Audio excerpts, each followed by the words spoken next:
It's a Wednesday matinee here at Chase Field. The D-backs with a chance today to win their opening series in 2016. And after splitting the first two games to begin the year, we are set for the third and deciding series game against the powerful Colorado Rockies. It's Arizona Diamondbacks baseball on Fox Sports Arizona.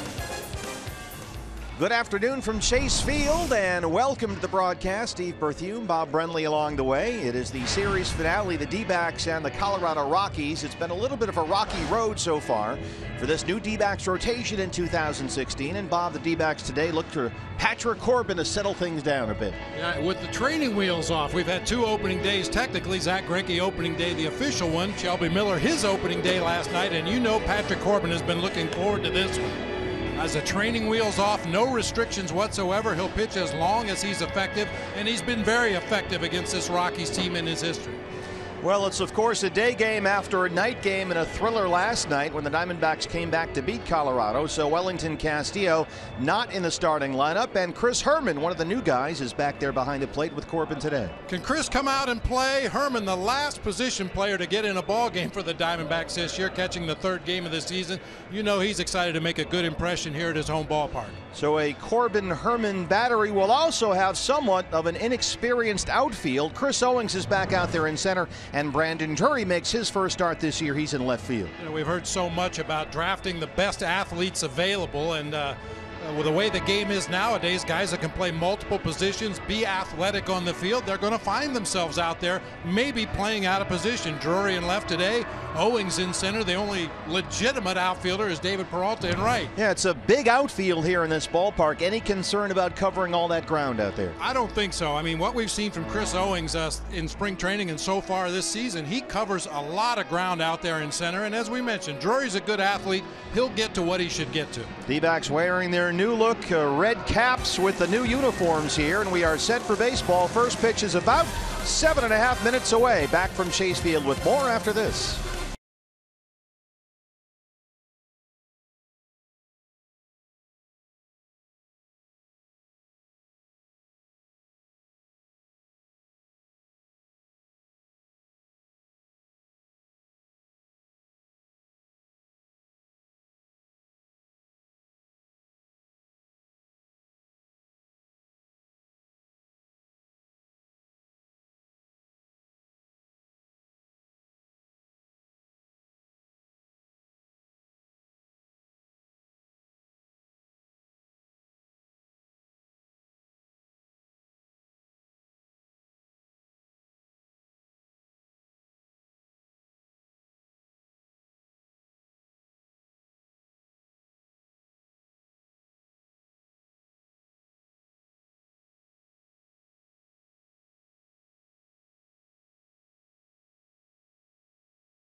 Diamondbacks baseball on Fox Sports Arizona is brought to you by Chaz Roberts, Air Conditioning and Plumbing. Choose Chaz.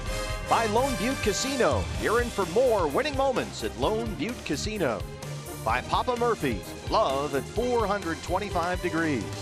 And by your Valley Honda dealers, where you get more standard features for less money. Caps on. It's opening week 2016. Patrick Corbin for the Diamondbacks and Tyler Chatwood for the Rockies. First pitch is next on Fox Sports Arizona.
Sweet home here in Arizona. Temperatures outside in downtown Phoenix approaching 100 degrees on this opening week 2016 in the Major League Baseball season. So we are all buttoned up right inside there. Chase Field, roof and panels are closed for a Wednesday matinee against the Colorado Rockies. And Walt Weiss's club really ready to go home back to Colorado.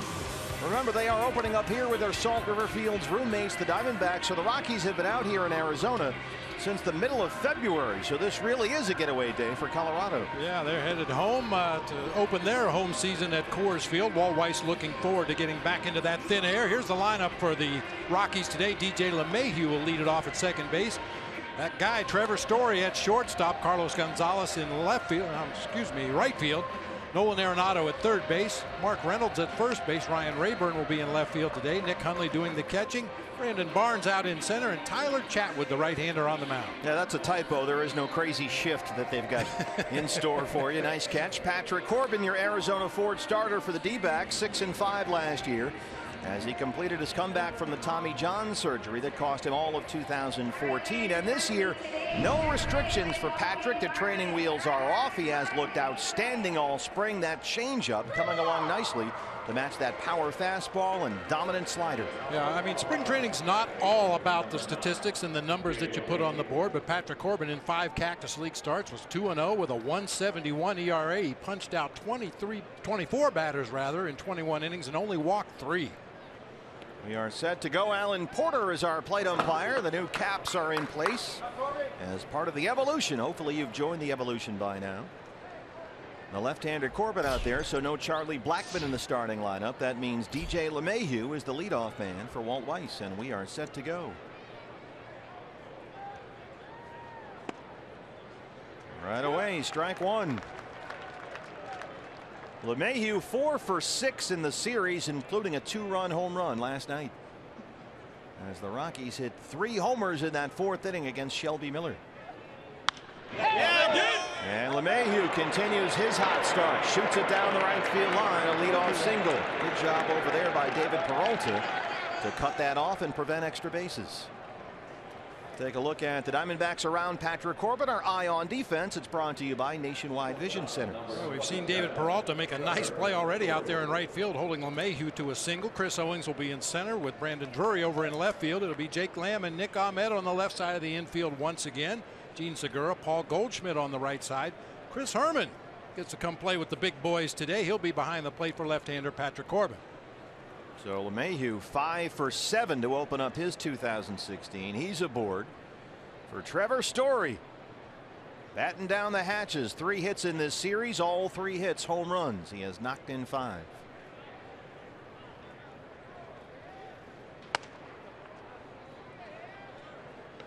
Trevor Story and Joe Cunningham of the 1954 St. Louis Cardinals, the only players ever to homer 3 times in their first 2 major league games. We used to just call him JC, Joe Cunningham. He was your boy, huh?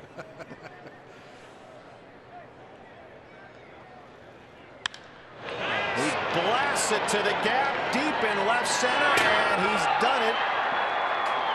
Again, it's gone. Trevor Story. That's 4 in 3 games, and it's 2-0 Rockies. Stop. Wow. You're making this game look way too easy. You ever seen anything like this? Well, I mean, it's all or nothing. This guy doesn't get cheated. It's an overused cliche, but when he swings that bat, he really swings the bat. I mean, he's trying to do some serious damage. And for the 4th time in 3 games, he does some serious damage. Unbelievable. 4 hits in his first 11 major league at bats, and all 4 hits are homers. Carlos Gonzalez. You have to just walk him intentionally his first at bat of the game. Hey. Cargo homered in the opener here Monday night.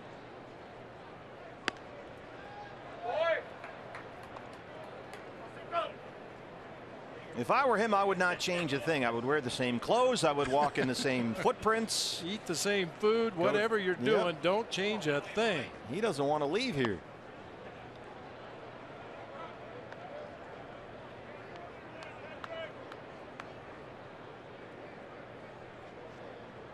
Corbin behind now on Cargo, 3-0.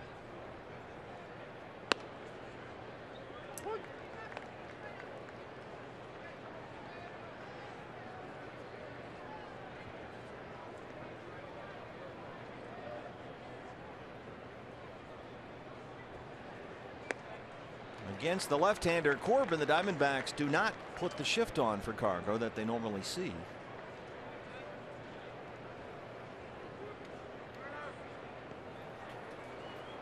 I was about to say that with a left-hander on the mound, it takes Charlie Blackmon out of the equation today and somewhat neutralizes Carlos Gonzalez as he goes down on strikes. But when you have right-handers like LeMahieu and Story hit the top of the lineup doing what they've done in this series, I don't think it matters which arm you throw with out there on the mound. This Rockies offense is once again going to be very dangerous. Well, Corbin was behind on Gonzalez, 3-0, bounces back to get the strikeout for 1 down. And now there's more danger. Nolan Arenado.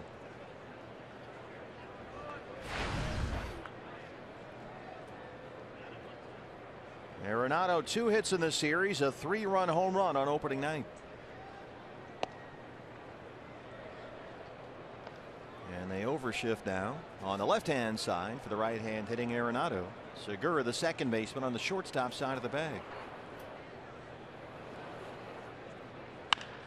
Bounced over the mound, and that's why you put the shift on right there. That's probably a base hit right into center field. But instead, Segura is there, and it's out number 2. I think they're absolutely right. That breaking ball from Patrick Corbin figures to be pulled to the left side by a right-handed hitter. Not so much for a lefty. That ball breaking away from a left-handed hitter, so no shift for Cargo. Big shift for Nolan Arenado. And Matt Williams, who took over the duties that Andy Green had last year, working with Dr. Ed Lewis in the Diamondbacks analytics department, and the new third base coach as well. So Matty is in charge of almost defensive shifts, and they keep it on here for the right-hand hitting Mark Reynolds. Segura standing in the same spot. There's the strike, 0-1. There's Matty. He is responsible for positioning the infield defense.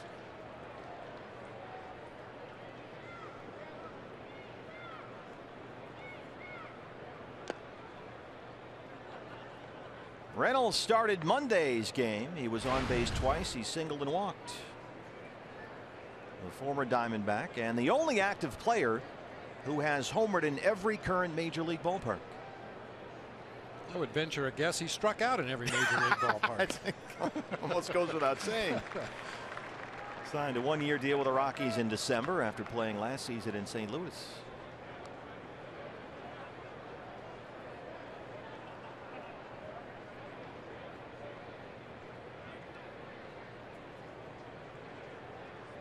And add one more strikeout to the list. The Rockies have been mashing the long ball here at Chase Field. 7 homers in the first 2 games. Story's at it again, and it's 2-0 Colorado.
Home run. Rockies have a 2-0 lead set for the home half of the first, and Chip Hale knows his team can come back. After all, he has seen the Diamondbacks collect 27 hits through their first 2 games, a new franchise record. And here's how they'll line them up today. Gene Segura at second base leading off. Chris Owings out in center field batting second. Goldie down at first base in his traditional 3 spot. David Peralta in right field. Jake Lamb at third. Brandon Drury out in left field. Chris Herman doing the catching for left-hander Patrick Corbin, with Nick Ahmed hitting ninth. Gene Segura in there to lead it off against your Arizona Ford starter for the Rockies. It's Tyler Chatwood, 26-year-old right-hander. He turns 27 at the end of the year. 2 Tommy John surgeries behind him. He missed all of last season, and hoping that a cut fastball rather than a slider will ease the stress on that now twice rebuilt right elbow. 1-1 on Segura, who's had a big series so far. Now no balls and 2 strikes. Well, Tyler Chatwood this year kind of on the same program we're assuming that Patrick Corbin was last year. They're going to ease him back in, closely monitor his pitches and innings.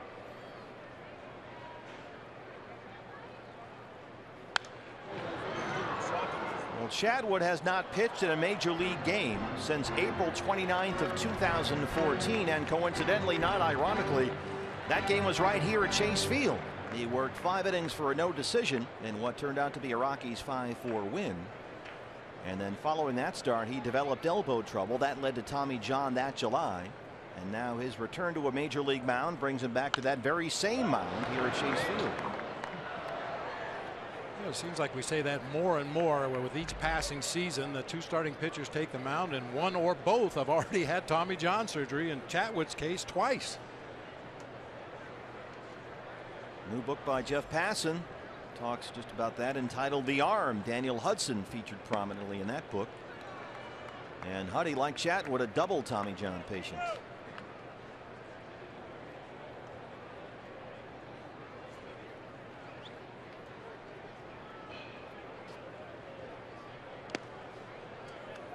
Jean Segura looking to build on a 9-game hitting streak against these Colorado Rockies. He's hit over 350 in that stretch. He has a homer and a triple, scored 6, driven in 3. The igniter so far in that leadoff spot.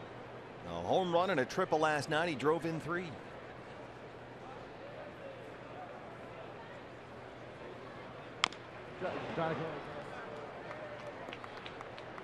Boy, and if indeed Chatwood is on a pitch limit out there on the mound, these are the kind of at bats you like to see early in the ball game.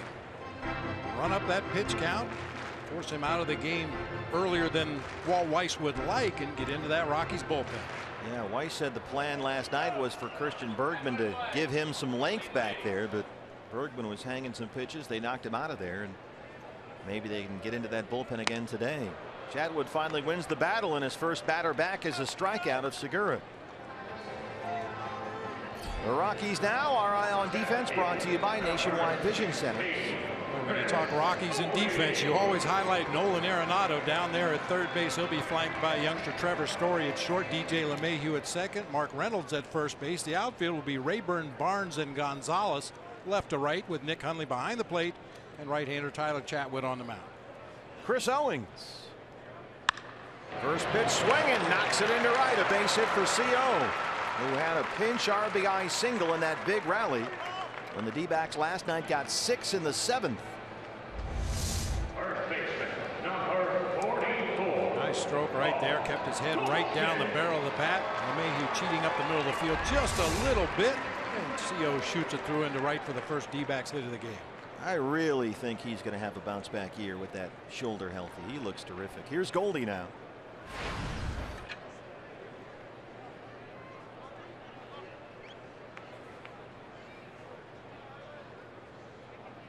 Well, as long as we're making predictions, I think Goldie's going to have a big year.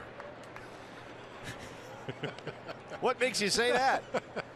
Because he's in uniform on the field. That's why.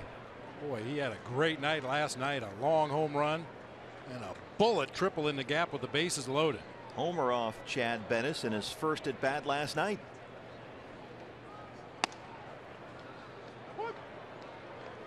And then that long at bat against Jason Gurka in the 7th inning that finished with Goldie's bases loaded. 2-out triple. He knocked in 4 last night.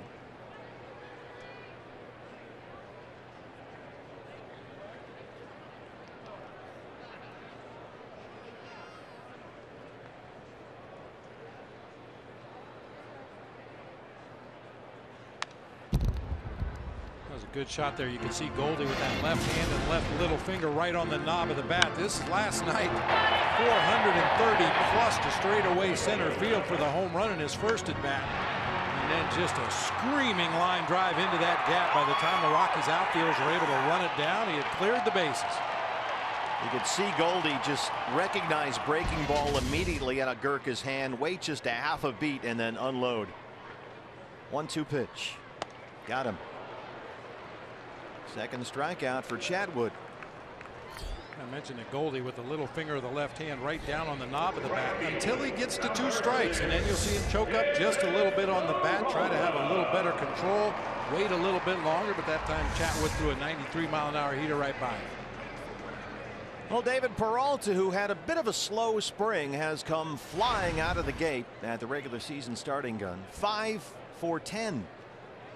He singled, doubled, and scored a run last night.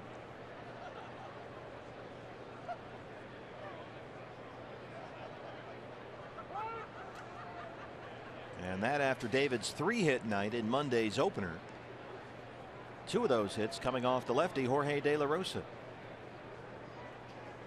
Owings at first, 2 outs. Rockies have a quick 2-0 lead, and if you're just joining us, yes, Trevor Story homered again. His 4th.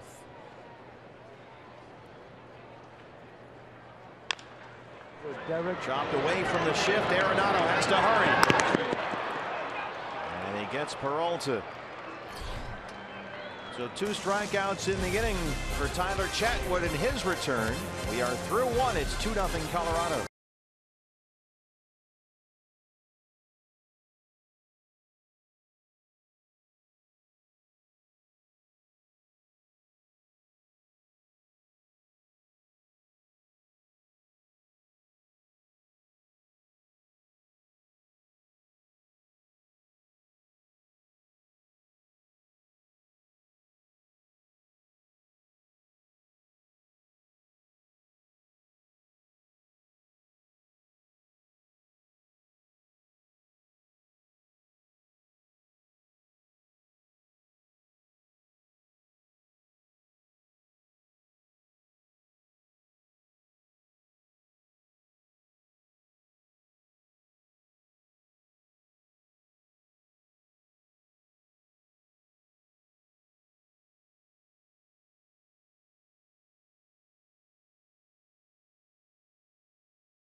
Nothing lead thanks to a Trevor Story 2-run homer in the first inning. Time to take a look at our Valley Honda key to the game. First day game after a night game, something players aren't really fond of, so you had to sleep fast last night and hopefully play fast today, so these guys get a very rare off night at home. Get a chance to take the wife to the movies, go out to dinner, play with the kids. Well, just put your feet up. Yeah. These are rarities. A night off or a day off at home, that's for sure. Ryan Rayburn leads off the Rockies' second against Patrick Corbin. Rayburn 0 for 2, a pair of pinch hit appearances so far. And the Rockies, in the words of Walt Weiss, just awful against left-hand pitching last year. And they decided they needed some right-hand power. They brought in Mark Reynolds, who's at first base today, and Ryan Rayburn, who's in left field. He's got a base hit. Third hit for Colorado against Corbin.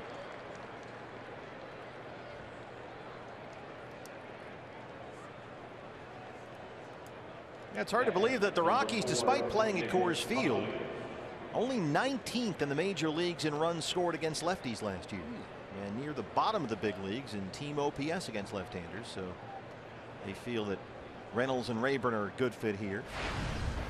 Nick Hundley, a big night last night, the catcher, who went to U of A. Did he really? Yeah. No kidding. Having a big series, 3 hits, a pair of walks. He crushed a 3-run homer last night off Shelby Miller. Yanked it down the left field line.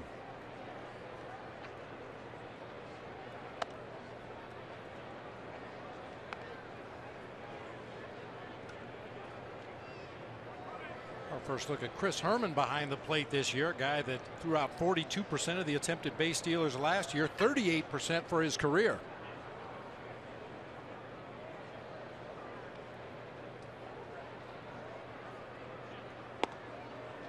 That slider. And if you are Chris Herman catching Patrick Corbin for the first time in a regular season game, that slider is a pitch that's always in the back of your mind, because a lot of times it ends up in the dirt in that right-handed batter's box. Chris Herman's going to have to be ready for that one.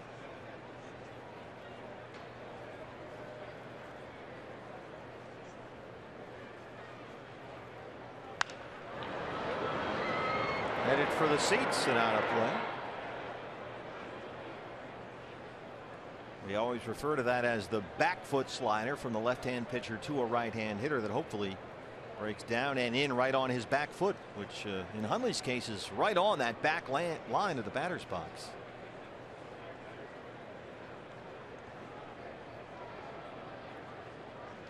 A lot of guys throw a slider that is really just a flat breaking ball, but the good slider, a legitimate slider, has more downward movement than it does lateral movement. That's why so many of Patrick's ends up in the dirt. He has a really good slider. Just buries it back there. Working from the extreme first base side of that rubber. Number one, it puts you a couple inches closer to a pickoff throw to first base. And number two, gives him the angle, especially to drive that slider to the back foot of the righties or away from the lefties that he rarely gets to face. Well, Hundley's worked it full now, 3-2 after Rayburn's leadoff single.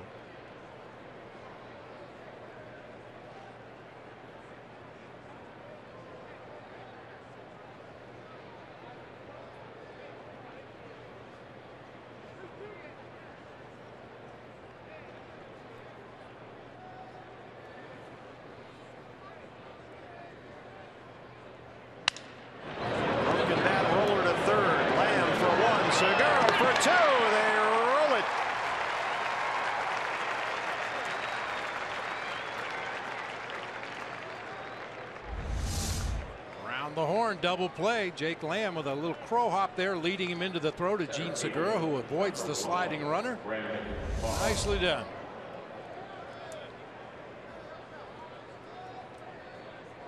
First double play turned by the Diamondbacks today. 2 down now for Brandon Barnes, getting the start in center field.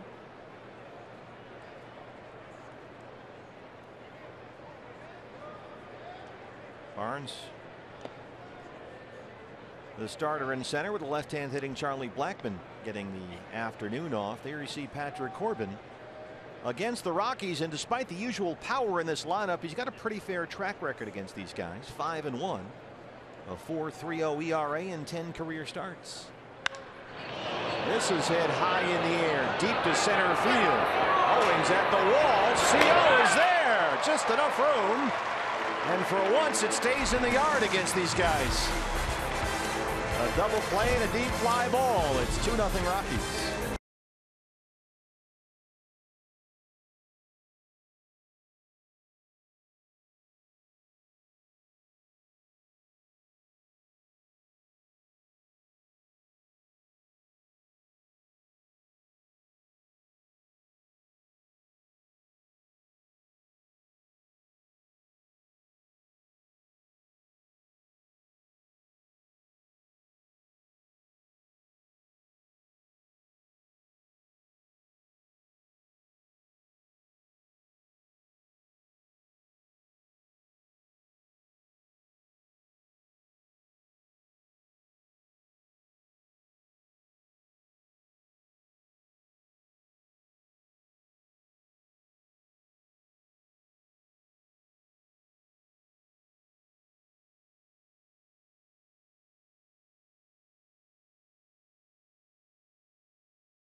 Bob, you mentioned at the top of the show, no worries about some inexperienced outfielders covering all that ground out there. Great instincts. I mean, we know Chris Owings is a good athlete. You see him using his right hand to feel for the wall as he keeps his eye on that baseball and makes the catch right up against the wall in straightaway center field.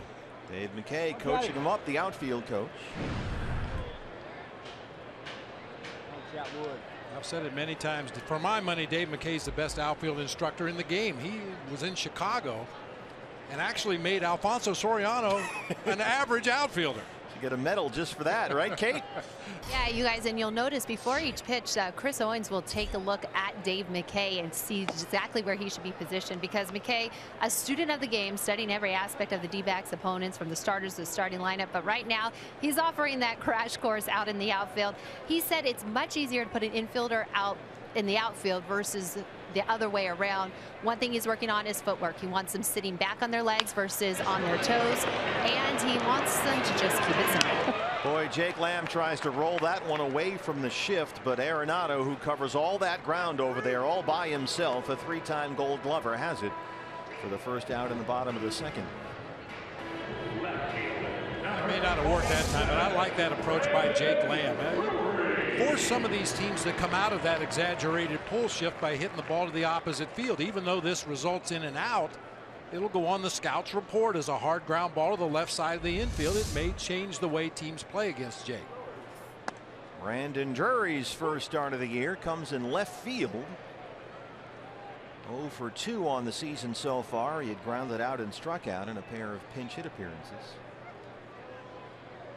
And Drury in the outfield was something that they decided they had to try in that final week of spring training. He had never really been out there before, not even in the minor leagues, but he was hitting so much this spring. He hit .389 with 4 homers and 10 doubles, that they had to find more spots and create some more opportunities to get the bat in there. And so he made 1 start in left field the last week of Cactus League play, 1 start in right field, and now his first start this year is in the outfield.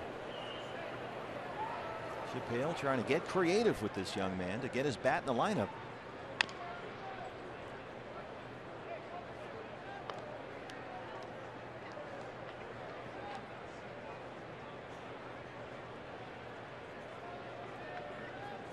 Just 23 years old. 13 RBIs in 27 spring games, hit about .390. Has been a doubles machine in the minor leagues.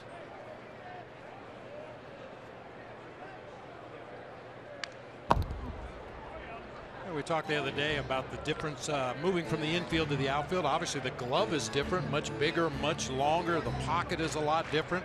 The throws are a lot longer from the outfield, obviously, but one difference we didn't point out is you don't get a lot of action in the outfield. At least you hope you don't get a lot of action, and there are times you might stand out there for innings at a time without having a ball hit in your direction, as opposed to the infield where the ball gets there so quickly you have to be ready for every pitch to come your way. Yeah, you see outfielders working on their swing, looking at their shadow in the grass between pitches, just trying to stay involved in the game any way they can.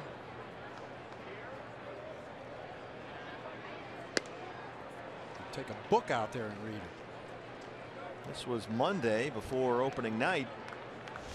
Dave McKay crash course with Chris Owings and Brandon Drury, the starting left fielder and center fielder right there here this afternoon. Right to DJ LeMahieu. That's 4 in a row set down by Tyler Chatwood.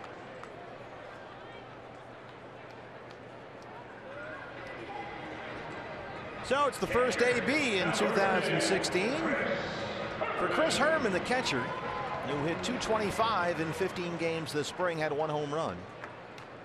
Diamondbacks acquired Herman from the Twins last November in a trade for prospect Daniel Pelka, and he made the club coming out of camp as the backup catcher. And the Rockies have the shift on for Herman.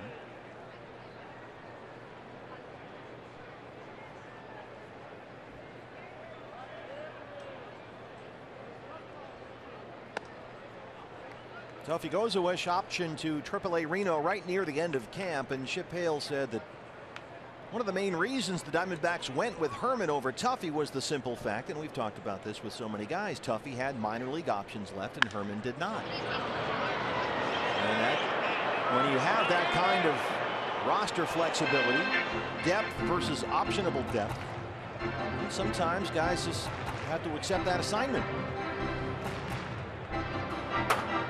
Wellington Castillo day game after a night game getting the day off. We saw GM Dave Stewart there a moment ago. When Stu was a player agent, one of his clients was Chris Herman. So he brought him over here from Minnesota. And as we talked about in spring training, obviously Chris Herman, a left-handed hitter. You like the backup catcher to complement your starting catcher, and obviously Wellington Castillo hits right-handed. And Herman can also play some corner infield, corner outfield if necessary. A little more versatility behind the plate and on the corners. But Wellington Castillo figures to get the bulk of the catching time this year. 2-2.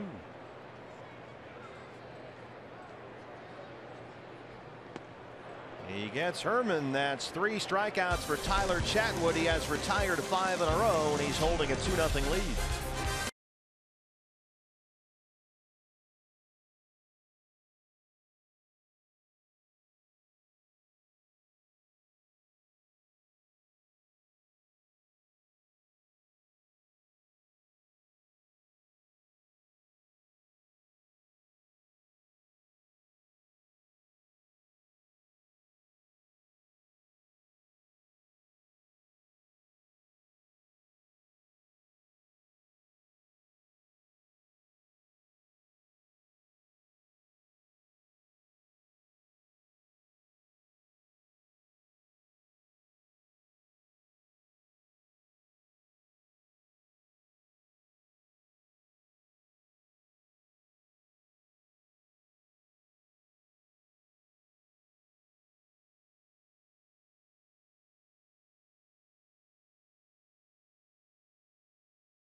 Diamondbacks trail the Rockies 2-0. Fans, this week only, T-Mobile customers can get a free season-long subscription to MLB.TV Premium. Just go to T-Mobile.com/MLB. Sign up now and catch every moment on America's fastest-growing LTE network. Patrick Corbin back out there to start the third. He's had 1 Tommy John operation. The opposing pitcher Tyler Chatwood has had 2, and Chatwood leads off the Rockies' third. This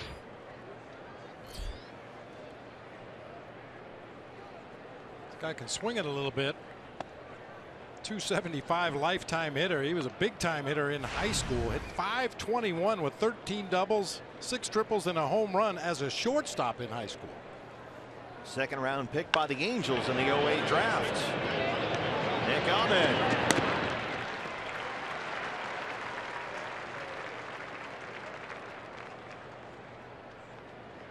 Brings up the leadoff man today, DJ LeMahieu, who's had a big series so far. He singled and scored his first time up. He's got 5 hits and 7 at-bats this year. Now LeMahieu single and another Trevor Story home run, the only scoring of the game so far.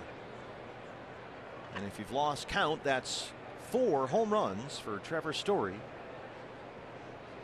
the rookie playing his first major league series. I think back to the start of last year, Bob. I was trying to think, who was it that had a start like this, like we've seen from Trevor Story? And it wasn't a rookie. It was the veteran Adrian Gonzalez for the Dodgers. You might remember last year, LA opened up at home against the Padres, and LeMahieu takes it out of here again. And the Rockies' home run parade continues. LeMahieu had a 2-run home run last night. This is a solo shot, the second of the game today for Colorado. And they now have a 3-0 lead. Talked about it after his home run last night. This is a guy that doesn't look to pull the ball, usually doesn't hit for much power, but you get pitches dead center in the strike zone like that, damage is going to be done. And with Trevor Story, the first 2 home runs he hit off Zack Greinke, they were not terrible pitches. But he got a hanger from Shelby Miller last night. Corbin hung one to him again today. And he is the first player since 1913 whose first 4 career hits have been home runs. So Patrick has made 2 location mistakes today, and both times he's been burned for homers.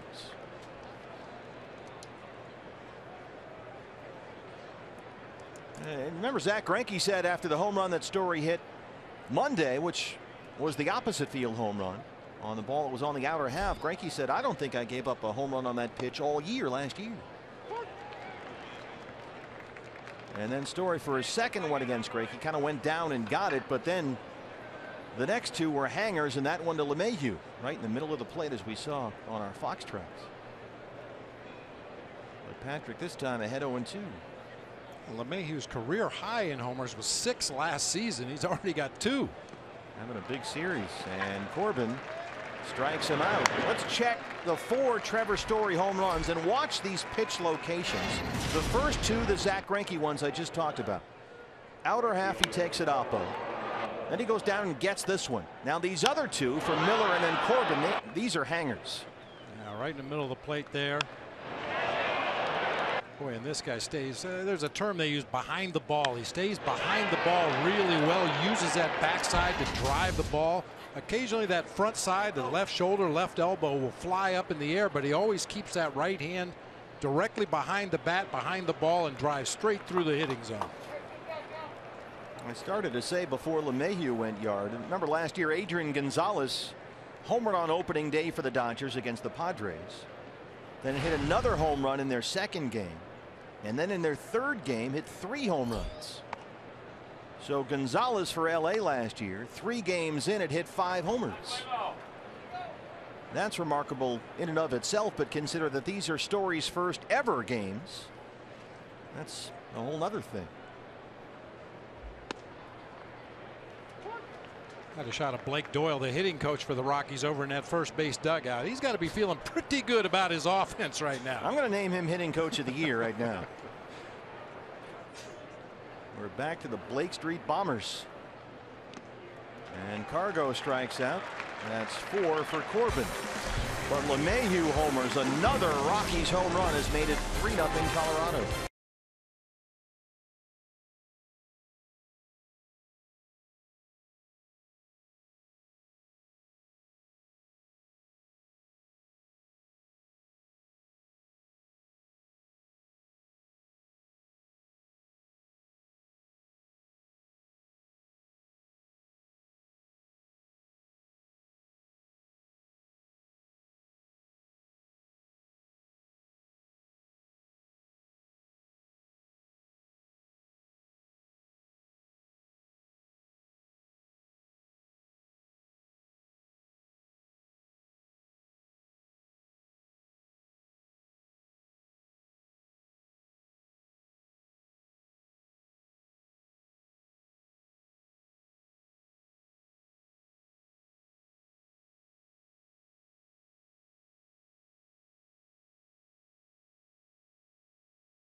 The Diamondbacks in the bottom of the third, trailing 3-0 to the Rockies. Hey fans, a D-backs home run today means a free Jumbo Jack tomorrow at participating Jack in the Box locations with the purchase of a large drink.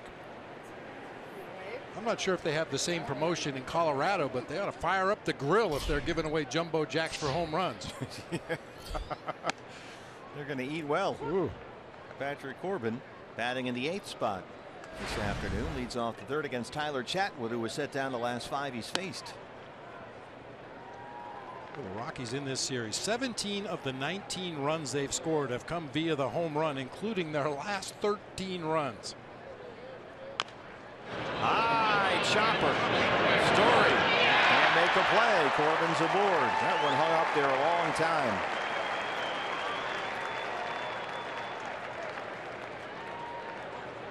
Former Astro great Jose Cruz used to call this chop chop. With 2 strikes, he'd just try to hit the ball right down off of home plate, bounce it as high in the air on that AstroTurf at the Dome as he possibly could, and streak down that first baseline.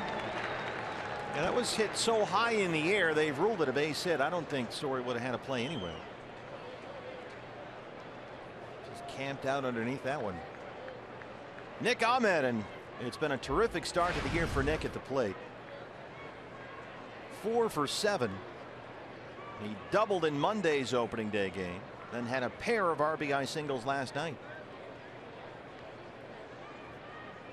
Shoots it the other way. A pair of singles open up the Diamondback third. Well, this game is sticking, Bob, to the series script. Rockies hit a bunch of home runs. They get the lead. Diamondbacks try and battle back. And once again, starting this rally with the bottom of the order. You love to see those guys in that 7, 8, 9 slot do something offensively and then roll around to the top of the order. Good chance for the Diamondbacks to break through here in this inning. The igniter, Gene Segura now. Corbin at second, Ahmed at first, nobody got. Segura struck out his first time up.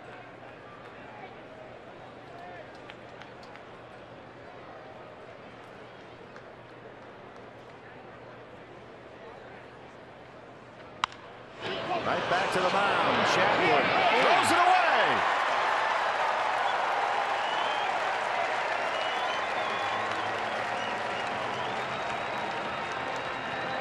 The throw kind of handcuffed the rookie Story down there, and the Diamondbacks have the bases loaded with no outs. I always find it kind of humorous that guys that throw a baseball for a living have trouble throwing to the bases.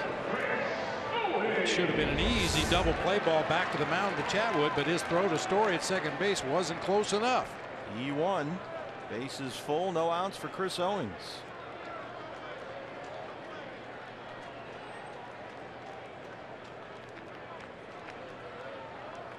CO singled his first time up.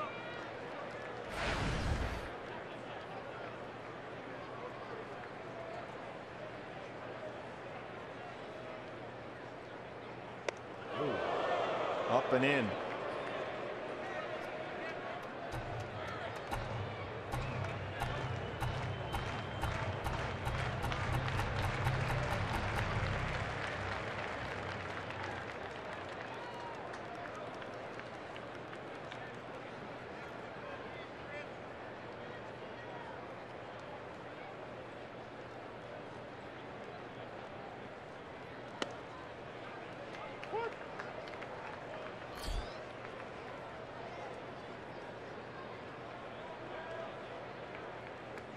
Chris 1 for 5 with a single and a run scored Monday in the opener. And a big pinch hit RBI single in that Diamondbacks rally when they got 6 in the 7th last night.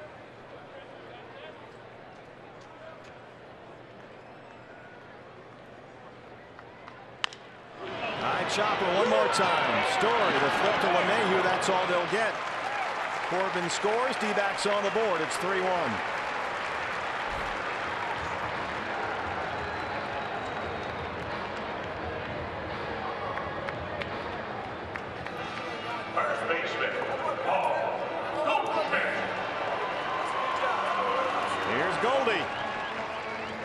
Struck out his first time up.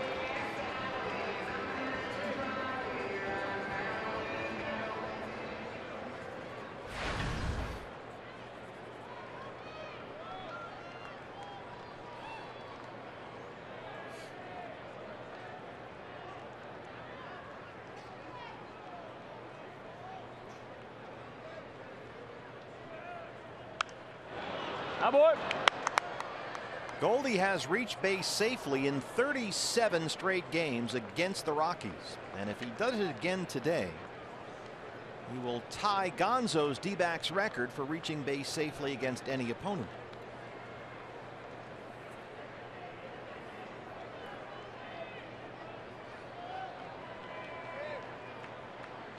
I know he was a big thorn in their side last night.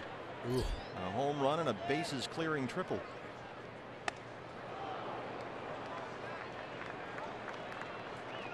Goldie a little frustrated with himself. Might have chased a pitch up out of the zone right there. Rarely does he chase pitches out of the strike zone, especially with less than 2 strikes. You see his numbers with a runner on third and less than 2 outs. Major league average is 50%. He's done it 63% of the time. Nick Ahmed is at third. Chris Owings at first. A run is in. The question is, where did it get him?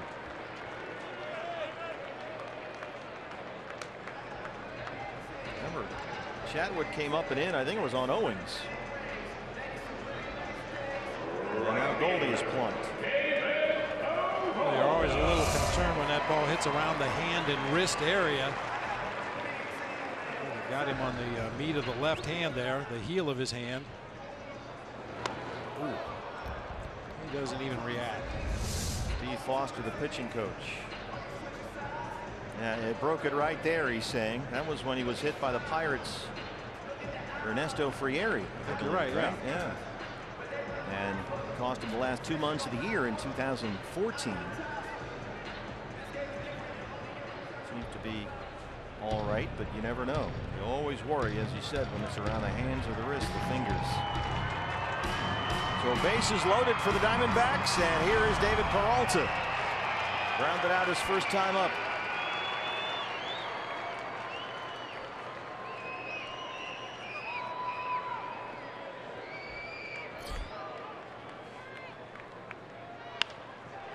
Shoots it up the middle. No chance to get the double play. Another run crosses as Ahmed scores. An RBI for Peralta, now 3-2 ball game.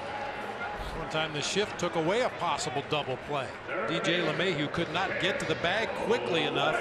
Playing over in the hole for the left-handed hitting David Peralta. You can see it right there.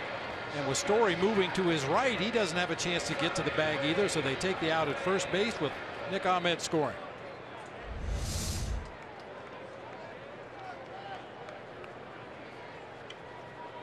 Here's Jake Lamb.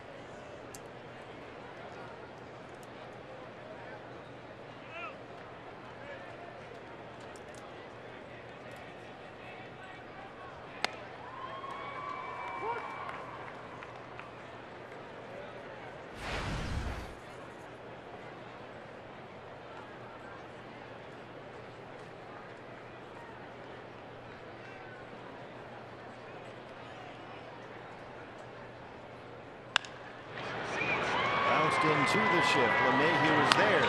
But the Diamondbacks answer. They get 2 in the inning. And through 3, they trail the Rockies 3-2.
here at Chase Field.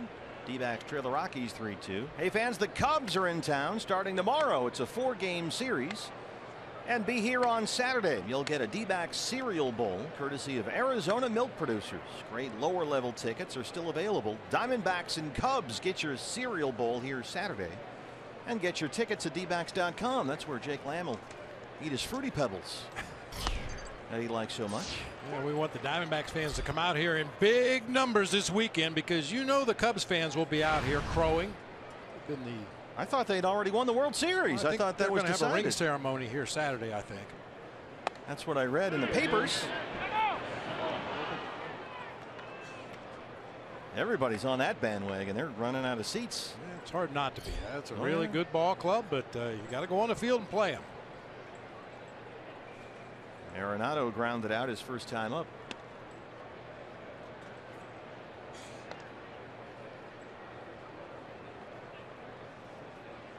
How about that? Numbers for Corbin against this guy, 3 for 19.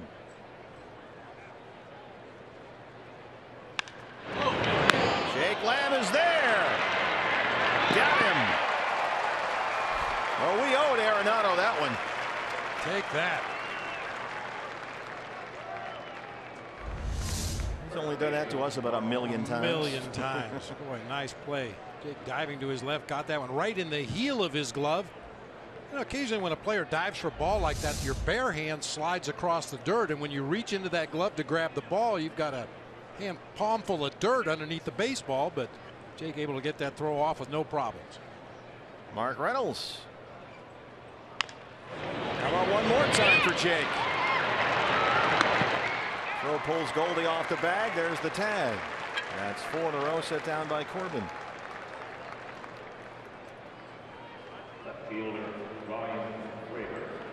Ryan Rayburn now.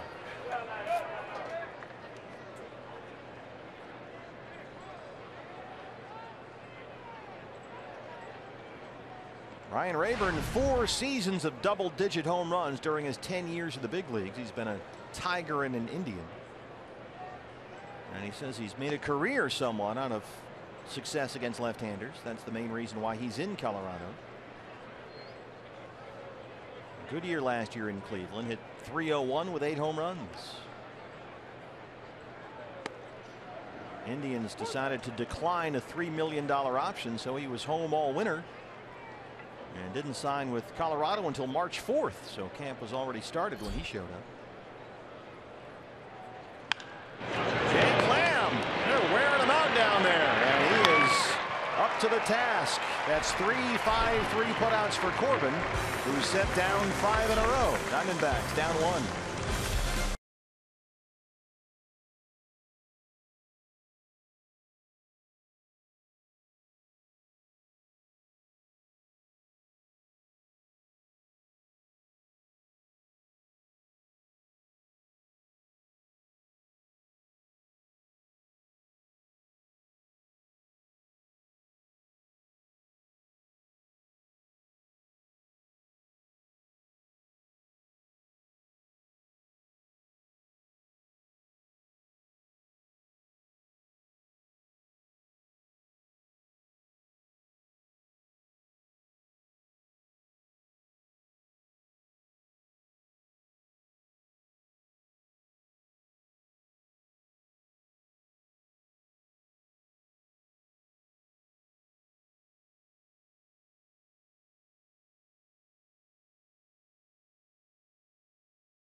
Game at 3-2 as we head to the bottom half of the 4th inning. Anytime the D-backs score 5 runs or more, you know what that means. Taco Bell is giving away 3 free tacos with the purchase of a large drink between 4 and 6 the following day.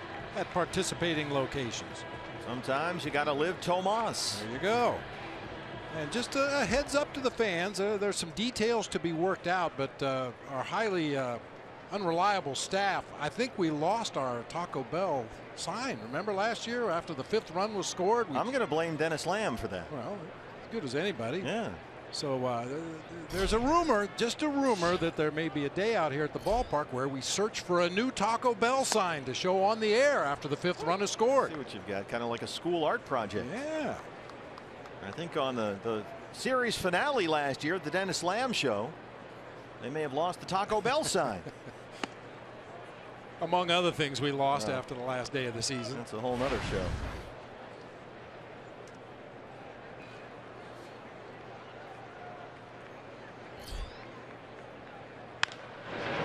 Arenado. Well, what else can you say? He's been in the league for 3 years. He's got 3 Gold Gloves. He just makes everything look routine. He's so accurate with his throws. He could have very easily set his feet right here and, you know, made a normal throw across the diamond, but instead he jogs a few steps into foul territory, throws on the run, every throw chest high. And they'll put the overshift on the right-hand side for Chris Herrmann, getting the start behind the plate in his D-backs debut today.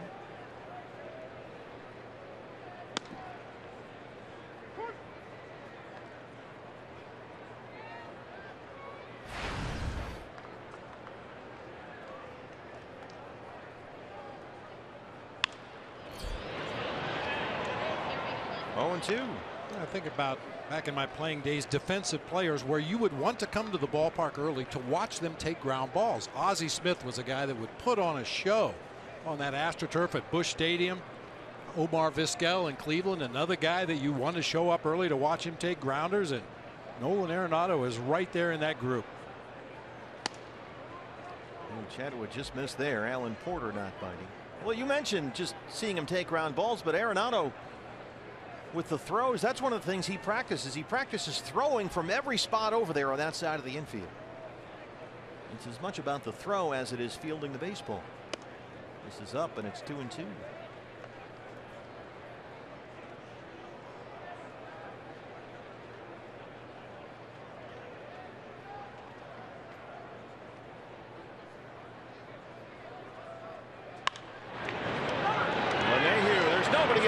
Chatwood has to hustle over there as Reynolds, with the shift on, wandered out toward the hole at second base. First base left unoccupied, but good job by Chatwood to get over there. One of the first fundamental drills you do in spring training are ground balls to the right side. The pitcher has to get over and cover the bag. Nice job that time by Chatwood to get there and take the throw. For catchers, all you do is stand at home plate and say, get over, get over, get over, get over. That's leadership. But you have to work on that. Yeah. 50 pitches, 37 strikes. He's got a 3-2 lead. 2 down now for Patrick Corbin, who singled and scored his first time up.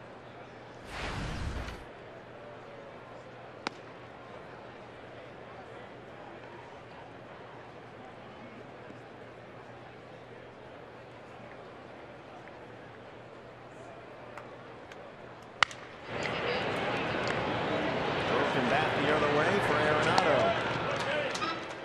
That's now 5 in a row again, set down by Chatwood. 3-2 Rockies as we go to the 5th.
Lamb tied a major league record back in that 4th inning. 3 straight ground balls to third base. That's our Chaz Roberts cool plays of the game.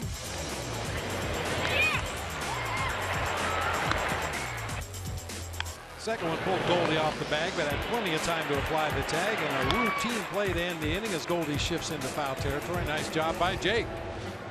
As you said, it's a record. It's a record. Tied a record held by many.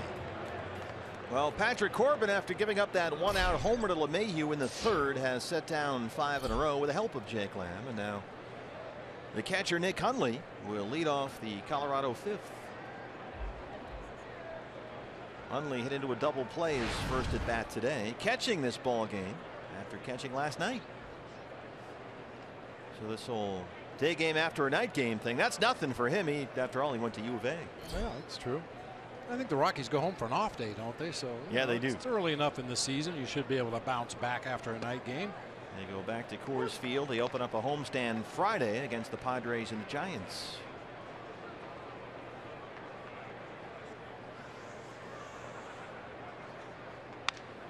Padres, I believe, have yet to score a run this season.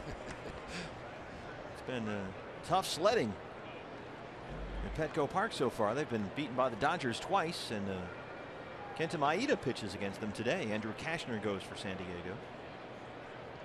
The Giants are at Milwaukee. They are trailing the Brewers 4-3 in the 8th inning.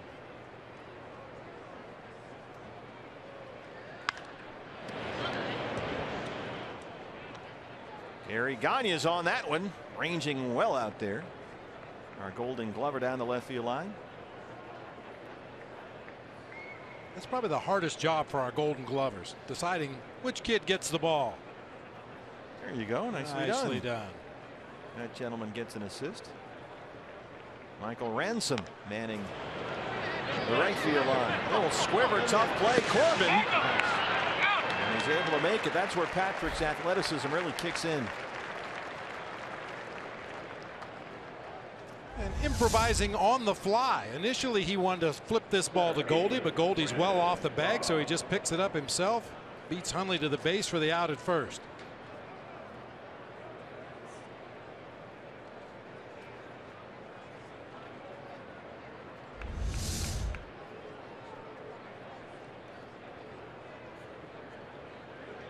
Notice the Diamondbacks infielders taking a little extra time getting back to their position, not really in any hurry, giving Patrick Corbin an opportunity to catch his breath if necessary out there on the mound. Just a courtesy to a pitcher anytime he's got to come off that mound and cover first base. Brandon Barnes trying to bunt for a base hit. Here comes Lamb. Barnes really runs well. He beats it out up the line. Just like EY Senior back in the day.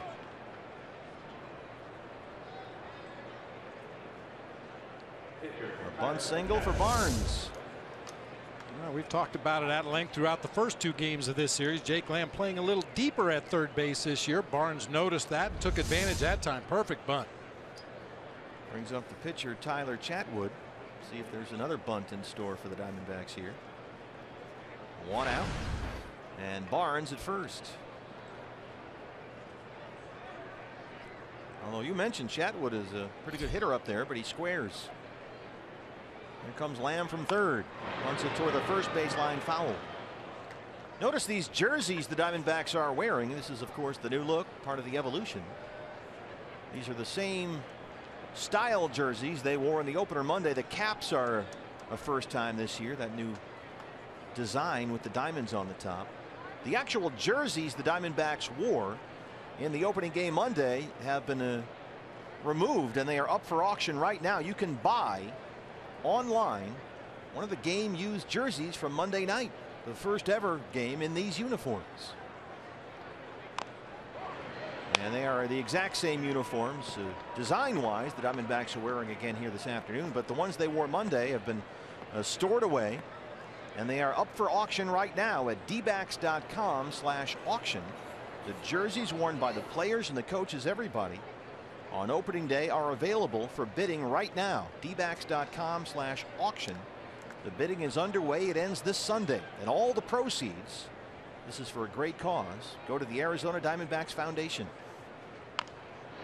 And Chatwood gets a piece of that one, stays alive. So this is pretty cool. It's a piece of history that you can buy. The first time that these new Evolution uniforms were ever worn in a game, and all the benefits go to the Diamondback Foundation. Yeah, great cause, and it's early enough in the season, and the Diamondbacks players are courteous enough that you could bring your jersey if you happen to win the auction out to the ballpark, get it autographed.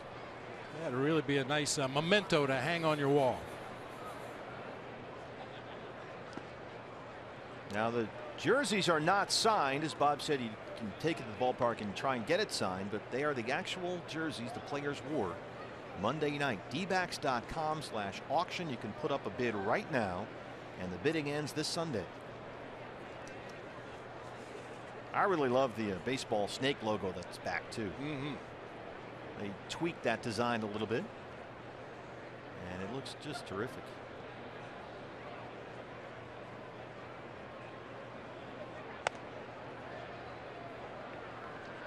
Chatwood trying to give himself up, but he's turned in a pretty good at bat here, now 2-2.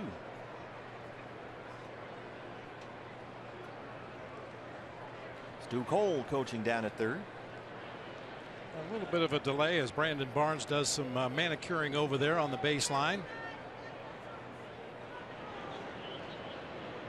I have to believe Chatwood's going to continue to do what he's done since the count went to 2 strikes, show bunt, and then pull the bat back, and if it's in the strike zone, take a slash at it.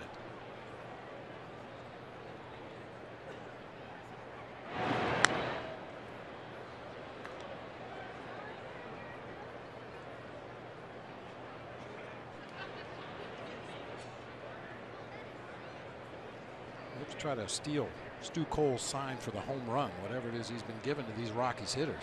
Been using it a lot, I can tell you that. Called strike 3. 5 strikeouts for Corbin, 2 down in the 5th.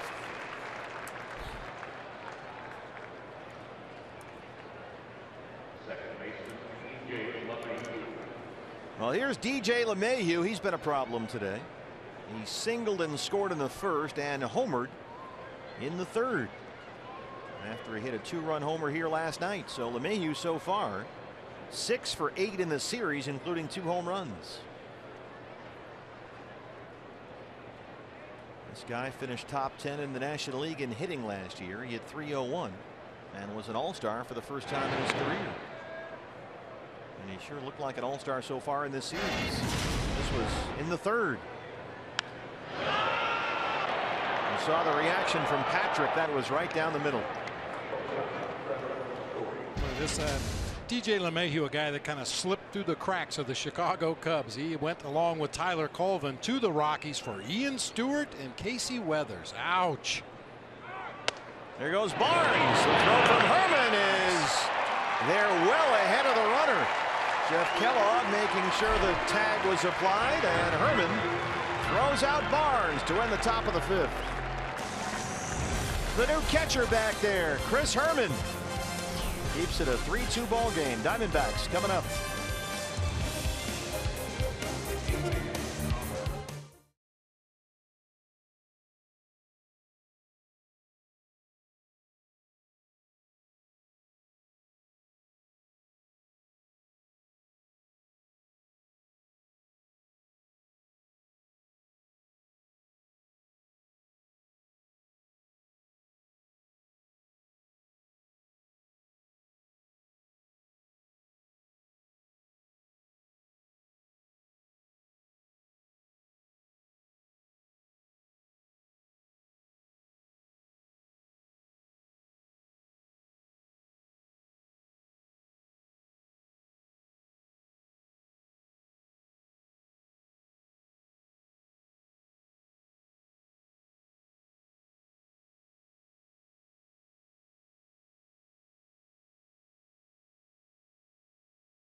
Ahmed at the other end, but Herman really does everything fundamentally well. Gets that front shoulder closed and pointed toward his target, gets on top of the throw to second base, gets a lot of extra carry, and does his job as a backup catcher.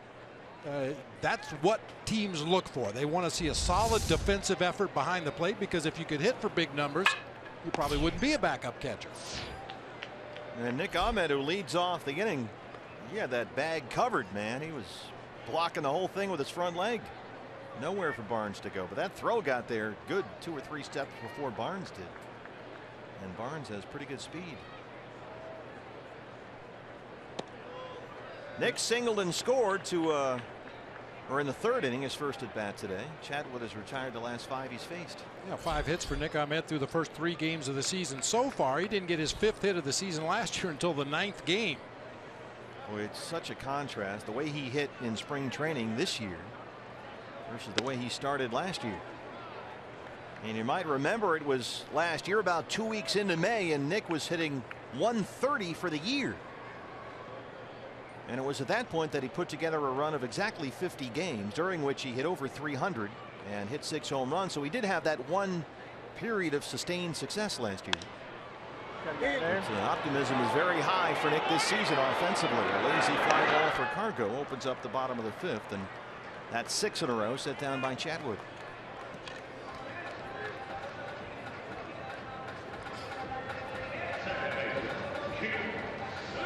Gene Segura 0 for 2 so far.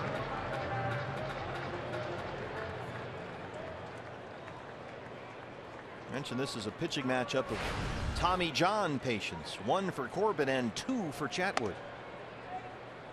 And Chatwood actually had his first Tommy John surgery when he was a sophomore in high school.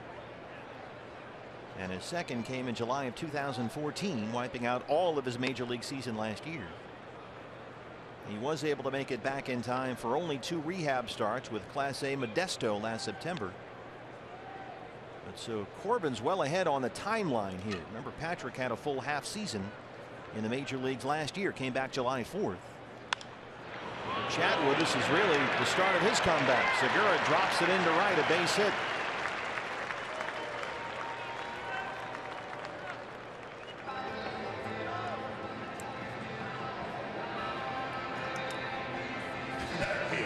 Dave McKay telling Gene Segura, hey, pick up Matt Williams over there at third. Gene Segura was looking at the big board in center field, watching that blooper drop in shallow right field. I got to watch myself. I'll get back to you. Chris Owings has a single and an RBI.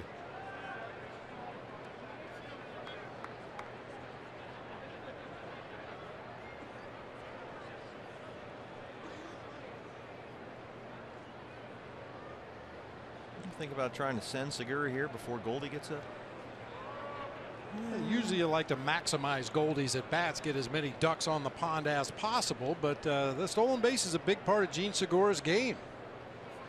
I'm sure Dave McKay has his stopwatch over there at first base. They'll check the times on Tyler Chatwood, and if they think it's in their favor, I would be surprised to see him go. Segura last year in Milwaukee stole 25 bases. He was an all-star with the Brewers in 2013. That year he stole 44. Well, we had a shot of him last night when he hit that triple, flying around second base. He really moves.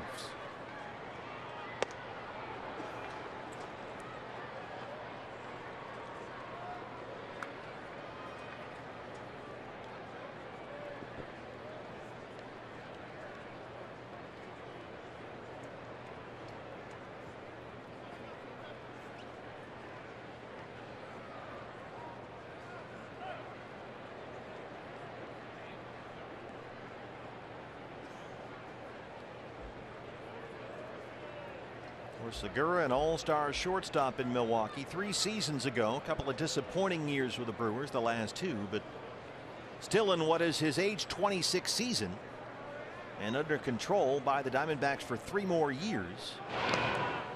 Seems a terrific candidate for the old change of scenery return to form, and he says he's got a new team, a new attitude, and a new opportunity to play the game he loves, wants to take advantage of it, and boy, he sure's done that so far. Absolutely. I mean, going into spring training, after the two subpar offensive seasons he's had recently, he probably thought, well, maybe I'll hit 8th in that lineup, or the way Chip Hale lines him up, maybe 9th, but he came into spring training swinging the bat from day one and hasn't stopped.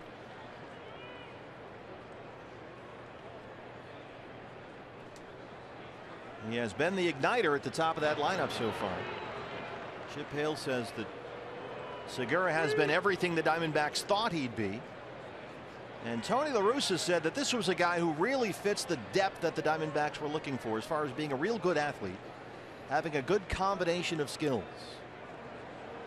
And Tony wants his ball club to try and get deeper, and Segura fits into that mix. He's got a live bat, live legs, good defensive skills. Nothing doing. Rockies maybe thinking the same thing we were.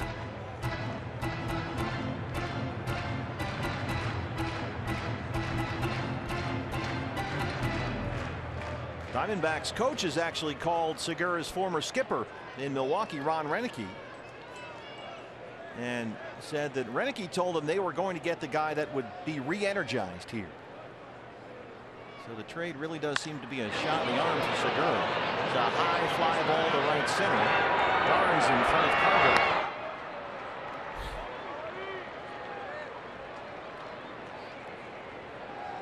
Here's Goldie. He has struck out and been hit by a pitch. And he was, it appeared he was hit on maybe the top of the wrist, which is frightening for any Diamondback fan to see or think about, but he's shown absolutely no signs of pain or injury.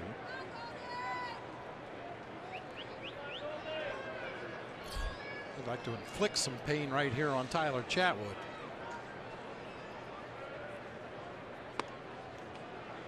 Oh, and 1. There you go. A whole nice pot of Goldie hits. It's that cut fastball, baby slider just off of the outside corner. Goldie got a good look at it, but not what he was looking for on the first pitch.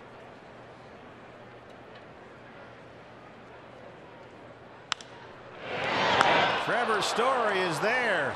Takes a base hit away from Paul Goldschmidt to end the 5th inning. Diamondbacks trail the Rockies 3-2.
Trail the Rockies 3-2. Hey, D-backs fans, if you can't watch the games on TV, you can now stream games live on your mobile device. Just go to your app store and download the free Fox Sports Go app.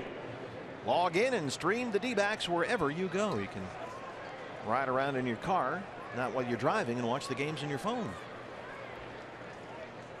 E.J. LeMahieu, who was at the plate when Brandon Barnes was caught stealing to win the top of the 5th, will lead off the 6th against Patrick Corbin. Patrick's been pretty efficient so far. 58 pitches, 38 strikes. But two of those pitchers were a little too good. He hung one to Story and LeMahieu. They have both homered. And they have accounted for all the Rockies' runs. Patrick had his Tommy John surgery on the left elbow March 25th of 2014. Performed by Dr. Andrews. By Corbin, Segura behind the bag, throws across his body. He has really done well down there at second base for a guy who said this spring he wasn't all that comfortable over there. Especially on this particular play, this is a throw that you just don't make at shortstop. Running away from your target, throwing back against your own body, right on the money. Yeah, he's made a great adjustment to the other side of the bag out there in the middle of the infield. Well, here comes Trevor Story. A two-run homer in his first at bat. He struck out his last time up in the third. He's not yet finished his third ever major league game, and he's already hit 4 home runs.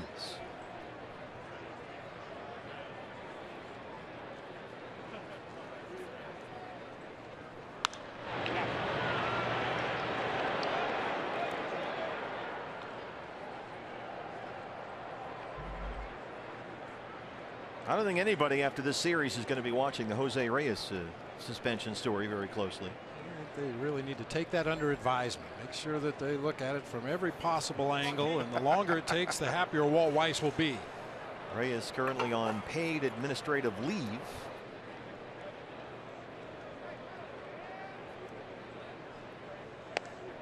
Police in Maui said last week they were dropping the domestic violence charge against Jose Reyes. His wife has allegedly refused to cooperate with their investigation. And now that the season has started, Reyes is actually getting paid. You don't get paid during spring training.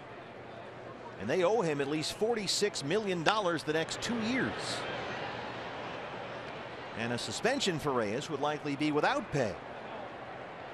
And Commissioner Rob Manfred said this week baseball wants to take advantage of the additional findings regarding the Reyes case that usually come once the criminal process is up. And the commissioner said any discipline from his office or a Reyes suspension will likely come in days as opposed to weeks. They've been sort of waiting for word on this for a while now. And in the meantime, meet Trevor Story, who strikes out for the second time. 6 strikeouts for Patrick. Hey fans, Throwback Thursdays are back, presented by Chase. Before each throwback game, fans can pick up a collectible poster celebrating each of the D-backs championship titles. Before tomorrow's throwback game against the Cubs, fans will get a poster celebrating the 1999 National League West champions. Collect all 5 posters this season. Visit dbacks.com/throwback.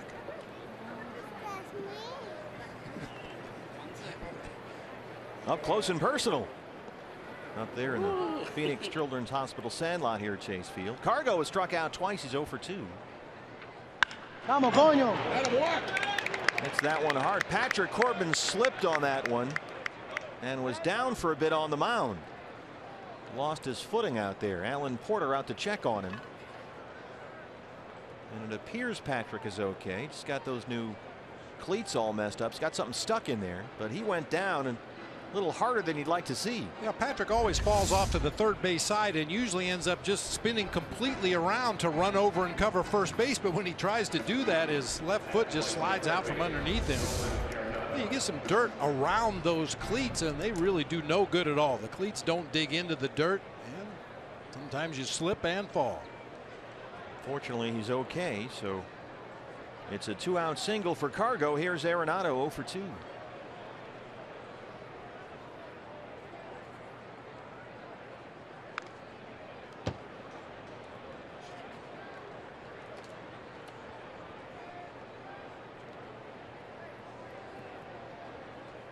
You can see they overload the left-hand side of the infield. Segura, the second baseman, on the shortstop side of the bag. And Jake Lamb on the line at third. There's Matt Williams directing traffic down there with his infielders.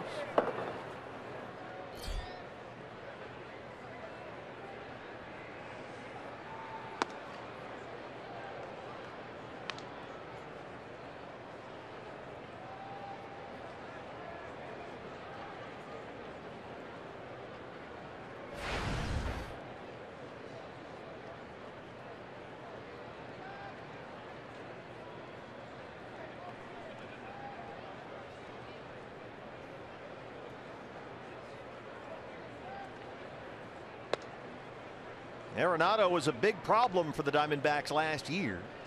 In 18 games versus the D-backs, he homered 6 times and drove in 16 runs.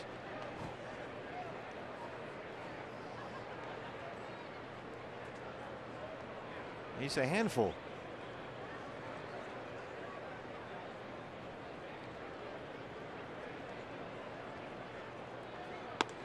Says a lot about what kind of player Nolan Arenado is, even with the Rockies way out of it last year. He showed absolutely no let up at the plate, had a monster September, 12 homers and 35 RBIs in his final 32 games. Man, brings that same intensity to every ball game. Yeah. Defensively, offensively, not a fast guy, but runs the bases aggressively. Chris Owings in center. CL at the track. That's the second time he's drifted back there to get one just shy of the wall. A Strand, the 2-out single. Diamondbacks down 1.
D-backs trail by 1 heading to the bottom of the 6th, and he is the freight train, so it's no surprise that David Peralta is the guy who picks this team up. In fact, Chip Hale called him the raw guy in the dugout, saying that if the team is down, you'll hear Peralta pumping them up. David told me the role comes natural to him because he's, quote, loud and hyper.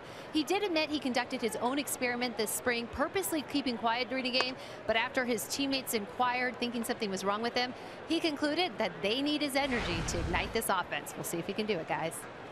He leads off the 6th inning, 0 for 2 so far. He's got an RBI. Up the middle. Story behind the bag. Nice play there by the rookie, and they kept the foot down. That's Reynolds over there at first. And they retire Peralta. Story looking Tulo-like, ranging to his right out of that pull shift, throwing on the move.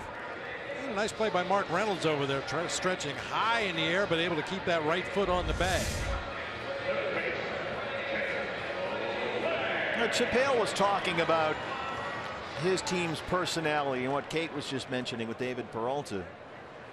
And it has to make any manager feel good. He was saying about his Diamondbacks last night that the way they came back after giving up a 6 spot for the 2nd night in a row. And he thinks that comeback, that's just really his team's personality, the youngest team in the major leagues for the 2nd straight year. And he's noticed that as well. He says whether the Diamondbacks score runs or don't, come back and tie it, they never stop rooting for each other. They're always helping each other out on the bench. And I think we see the same thing up here. A young team. It's a team that wants to have productive at-bats from the other members on the ball club. They are teammates. They are a group together. This is a very tight young group.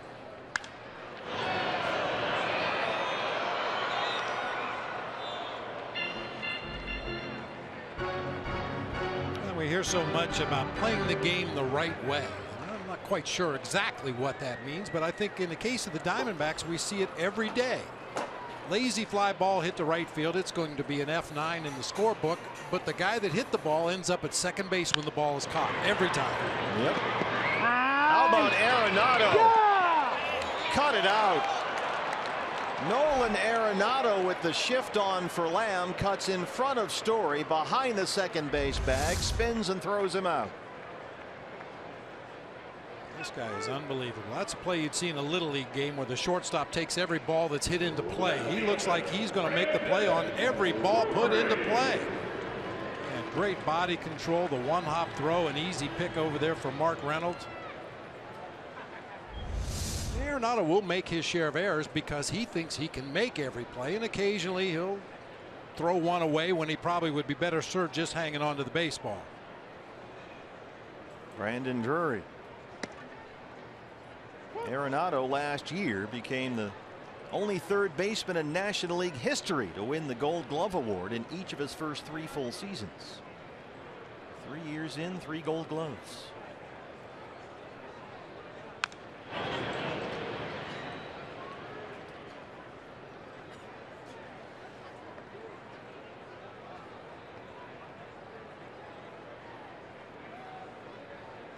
I wonder if umpires look forward to working third base in a Rockies game just so they can watch Arenado up close and personal. You saw Nolan Arenado talking to Brian O'Nora, the third base umpire there. O'Nora had a big smile on his face. You get a pretty good view.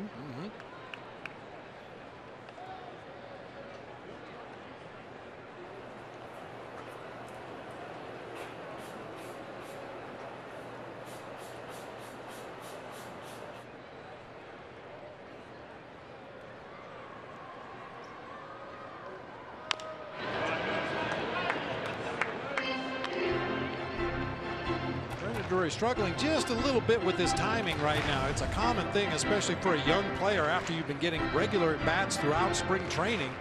And he was getting a lot of at-bats every day, not to mention the extra work in the cages, and then suddenly the regular season rolls around and you're not seeing as much live pitching as you did for the past 4 weeks.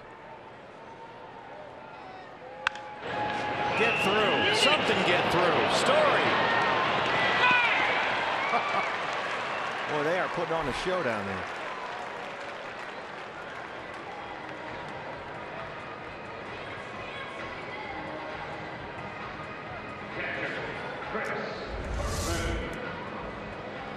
Another Rocky infielder showing great range. He's out in shallow center field as he spins around, tries to make the throw to first base, but playing the game the right way. Drury busting it down that first baseline, not taking anything for granted, gets himself an infield single. Yeah, they're putting Reynolds through a workout down there with these throws. A chance for Chris Herman, the starting catcher here this afternoon, looking for his first hit. He's 0 for 2.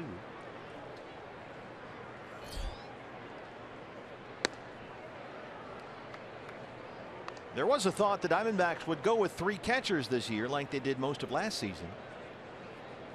But Chip Hale said they felt like having more flexibility on the roster would help them with that final 25th spot as an offensive type player. You got all these guys that are hitting. Want to keep as many of them as you can. And so they decided that extra spot would be better served by giving it to somebody with a bat who could play elsewhere in the field, like Brandon Drury, for instance, or Ricky Weeks Jr., rather than carrying 3 catchers.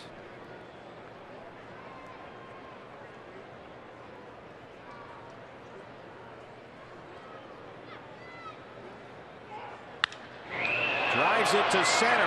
Barnes backing up. And he's there. He gave it a ride, but Chatwood strands the 2-out single. 7th inning coming up. Diamondbacks trail it 3-2.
Rockies 3-2. Hey fans, if you or someone you know would love to be calling the game and they're between the ages of 10 and 16, come on out tomorrow to Chase Field for the Fox Sports Arizona Sanderson Ford Kidcaster auditions from 4:30 to 6 at the Sandlot near Baxter's Den during the Diamondbacks and Cubs game.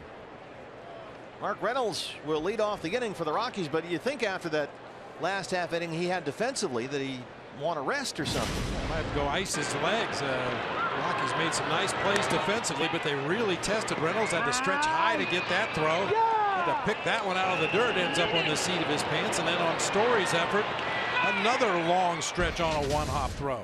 He's exhausted. Corbin back out there to start the 7th. There is action in the Diamondback bullpen with Patrick now over 70 pitches.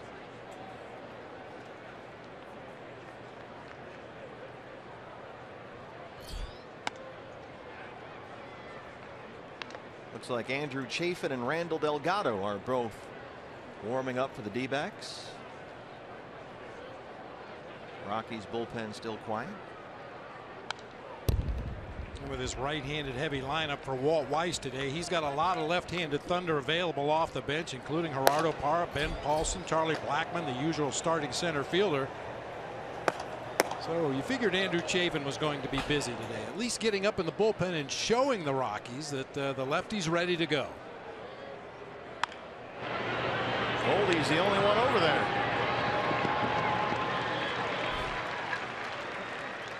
Well, Chip Hale told us this year the coaches will let Patrick Corbin go.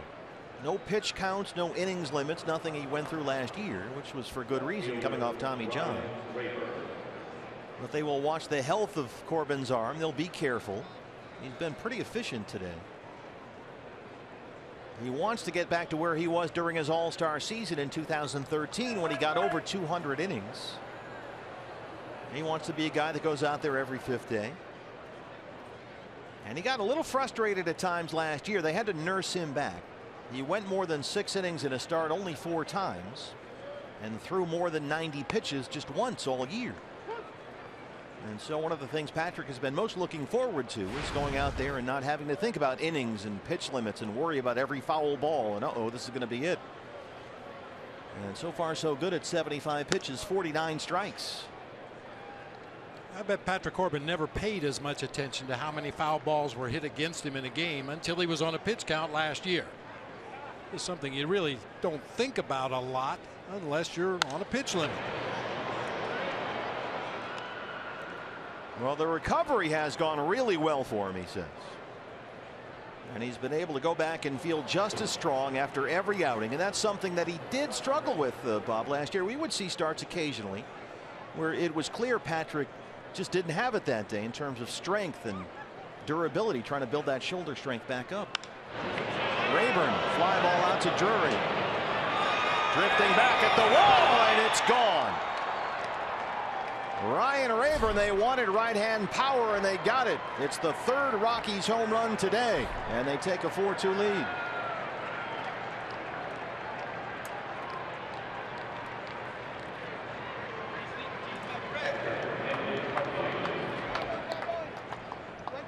And really nothing Brandon Drury could do on that ball. He got back to the warning track, was feeling for the fence with the right hand as he got ready to make his jump. That ball's well out of his reach anyway. Young man made a nice catch out there in the front row. So all 4 Rockies runs coming via the homer. Here's Nick Hundley.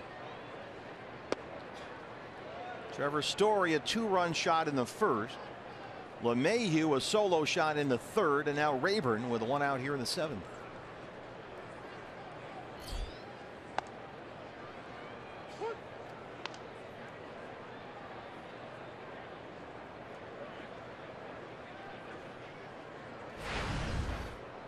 Hundley had a big 3-run homer last night.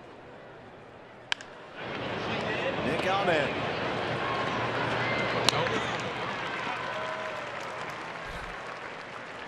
Well, the 2nd time in his career that Patrick Corbin has given up as many as 3 home runs in a game. Happened against the Mets last year also. That was a rough series.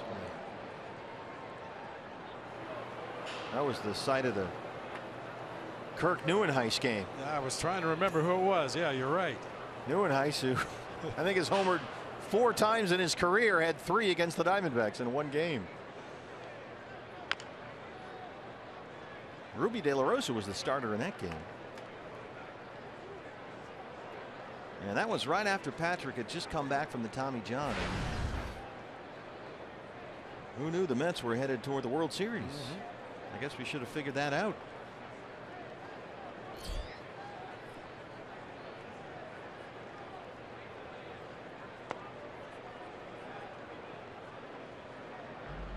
D-backs, as you see back there, will play both New York teams this year. The Yankees come in here in the middle of May. 3-game series here at Chase. Get your tickets, dbacks.com. Come and see Didi Gregorius and the Yankees.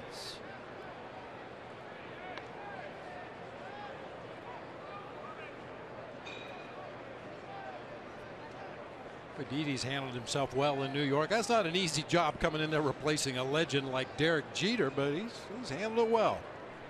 Had a home run this week.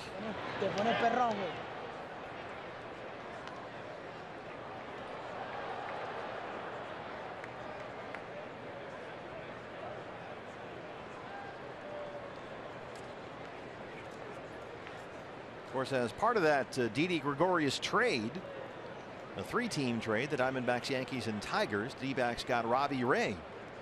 And Robbie makes his season debut Friday against the Cubs' Jason Hamill. Jake Lamb hits by Jake and into left, a base hit for Barnes.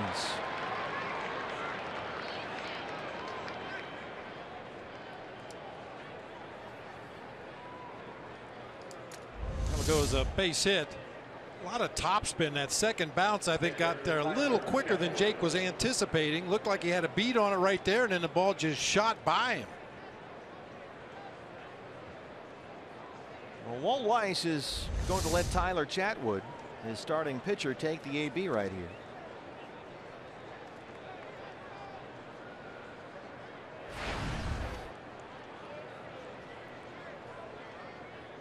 He's got Barnes at first and 2 outs.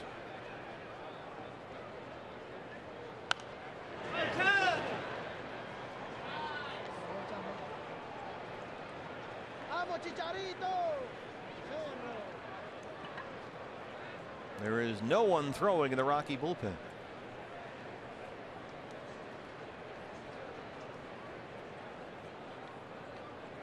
We mentioned Chatwood swings the bat well. I thought this might be one of those situations where you let him take the at bat and then go to the bullpen anyway. They got Barnes hung up, and he is out at second for the second time in the ball game. Rockies add one more on the Rayburn homer. They lead at 4-2.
This Wednesday matinee, D-backs trail the Rockies 4-2.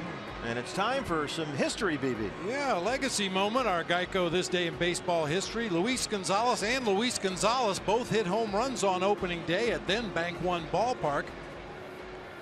Luis Gonzalez, of course, the legend here in Arizona. Luis Gonzalez for the Rockies, a little second baseman that didn't hit very many home runs. Only the second time in history that two guys with the same name homered in the same game. The other one was Ken Griffey Sr. and Jr. Well, the D-backs came back last night with 6 runs in the 7th inning to beat the Rockies 11-6. And here we go in the 7th as Phil Gosselin will hit for Patrick Corbin to lead it off against Tyler Chatwood. Gosselin 0 for 2 on the season so far. He has struck out and popped up in a pair of pinch hit appearances.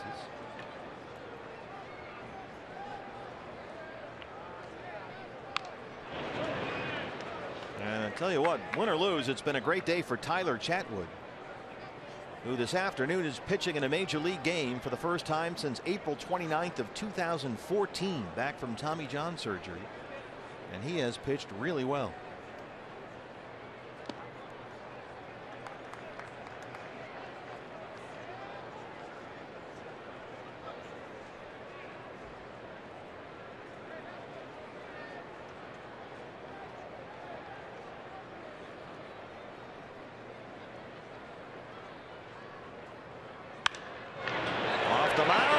Center, Phil Gosselin on the board in 2016, a leadoff single. Changes defensively for the Rockies. Charlie Blackmon takes over in center field, and Brandon Barnes moves over to left, replacing Ryan Rayburn. Castro, saw him the other day. He looks terrific. The right-hander is 21 years old. Nick Ahmed singled and scored in the 3rd, 1 for 2. One hop to Story, spins and throws. They get the force on Gosselin. Ahmed beats it out.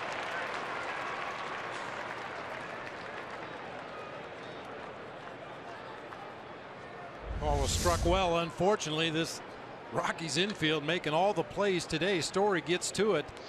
His throw a little awkwardly over there to DJ LeMahieu, who can't complete the double play. Tell you what, Story looks like he can handle himself with the glove as well. We've seen what he does with the bat. And LeMahieu's got 1 Gold Glove on the mantle. Here's Segura, who singled his last time. He's 1 for 3.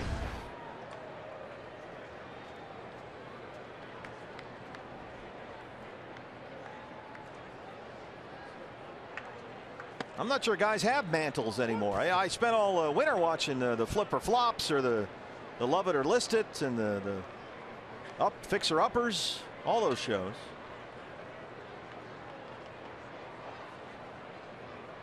I don't even want to talk about it. You went through that all year. Talk about a flop. All's well that ends well. A little redesign on the compound. Yeah.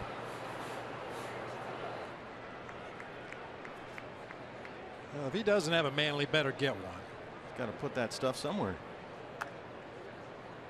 0-2.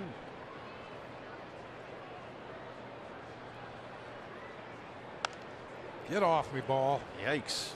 That thing came to eat.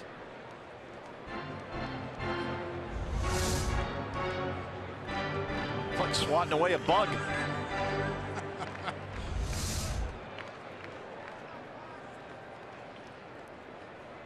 Sometimes you have to use that bat to defend yourself. That ball was running in, looked like it was going to hit Segura. He just fought it off.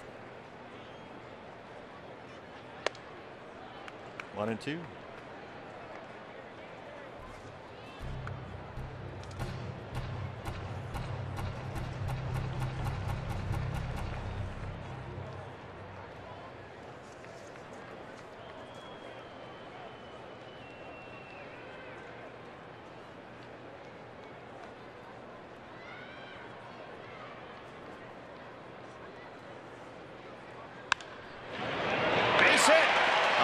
Take the turn and head for third. Another 2-hit ball game for Jean Segura, the igniter.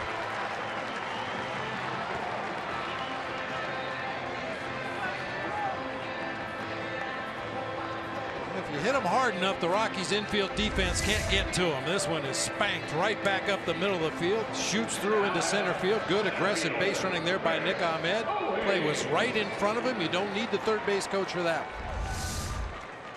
Well, Segura has had 2 hits in all 3 games in this series. Walt Weiss wants to talk to Alan Porter now, and it looks like another change is coming. Gerardo Parra will replace Brandon Barnes out in left field. Double switches on, and that's going to win Chatwood's day, and it's been a terrific return for him.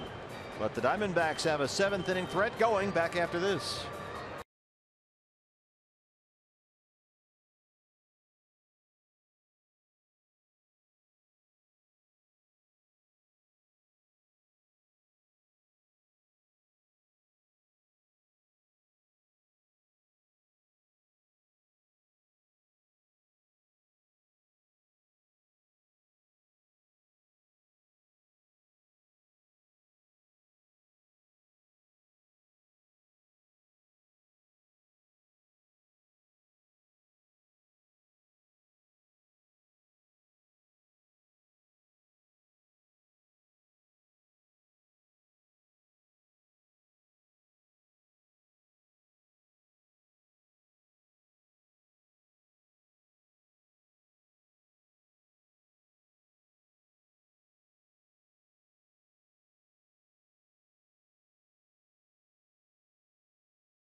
Seventh with 1 out, but the Diamondbacks do have the tying run on base. Hey fans, when the Diamondbacks win, you win at Papa John's. A day after every Diamondbacks win, you get 50% off your regular menu price online order at Papa John's.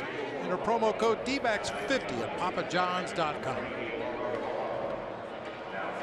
Well, we saw this young man the other night, and he looked pretty good. 21-year-old Miguel Castro.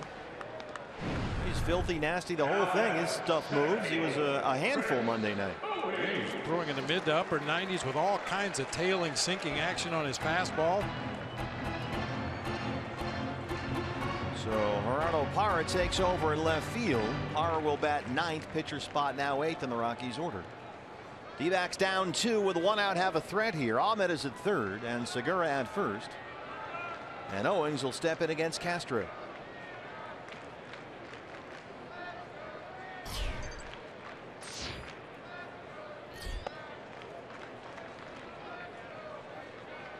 Well, that both starting pitchers coming off Tommy John surgery. Chatwood's case is 2nd Tommy John. Neither guy walked a batter in the game. Yeah. Strike throwers. Corbin gave up 3 home runs, however, struck out 6. Chatwood responsible for both base runners out there. That's a strike, 1-1.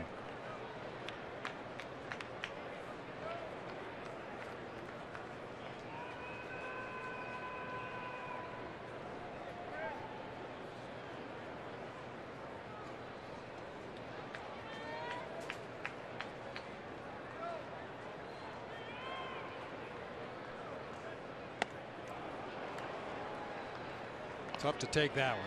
Might not have been in the strike zone, but when you see an off-speed breaking ball fluttering out there over the plate like that one did, it's tough to lay off that pitch. Good word for it.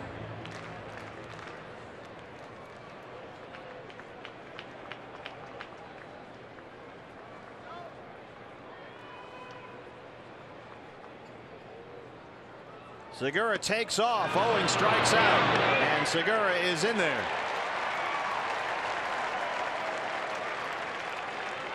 Well, the downside is you leave first base open now for Goldie.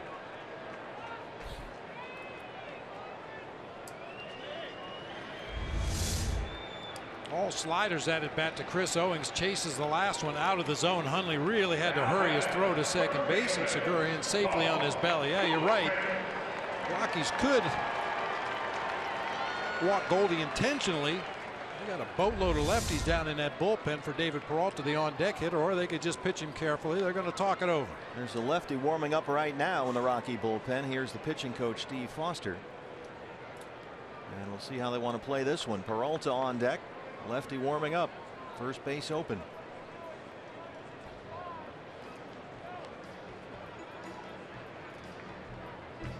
I'll be saying, you remember 2 days ago when we had our advance meeting and we said, don't let Paul Goldschmidt beat you? Well, now is one of the situations we were talking about.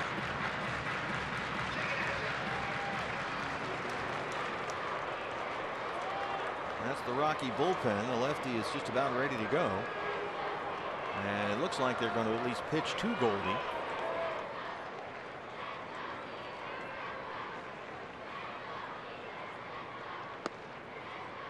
Drops it in there for a strike. Saw a lot of fastballs from Castro the other night. This is a whole different guy. Whole different look. He was just out there throwing gas the other night, all in the mid to upper 90s.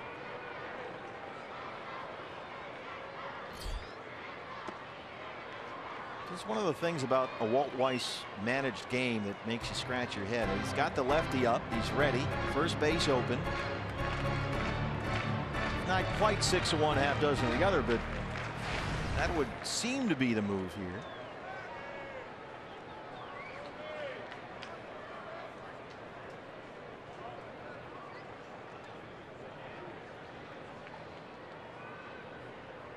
Might say a lot about the way that David Peralta has learned to handle left-hand pitching. I think that's a really good point.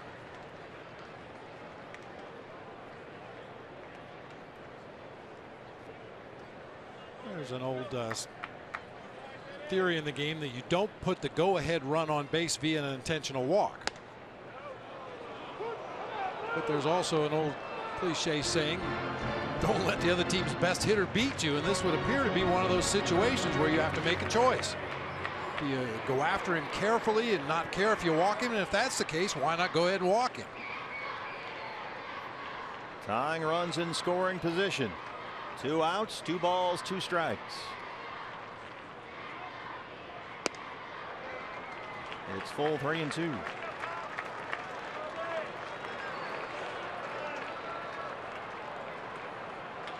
Dealing with either guy certainly is no picnic. No, so not at all. Pick your poison here.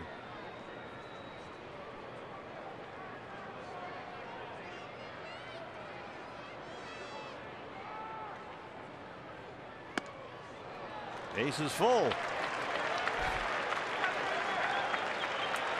With Goldie, it's almost like back in the days of Barry Bonds. He's not going to chase many bad pitches out of the zone. So if you have one of those situations where you don't care if your guy walks him, just don't give him anything good to hit, you might as well go ahead and walk him because he's not going to chase anything out of the zone. And now Walt Weiss will go to the lefty. Diamondbacks down 2, have the bases loaded. Peralta coming up. Don't go away.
Telling you that for years. Very nice. Hey fans, customize your own ticket package with a D-backs mini plan. You can choose from big games like the Cubs coming in this weekend or the Yankees next month.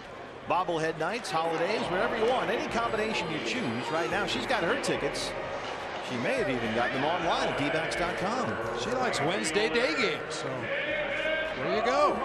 So here we go. New pitcher for the Rockies. It's the lefty Boone Logan, who will step in with the Diamondbacks all over the bases. Bases loaded, 2 outs. David Peralta is the batter. Ahmed is at third. Segura at second and Goldie at first. Logan faced Peralta in the 7th inning Monday night and struck him out.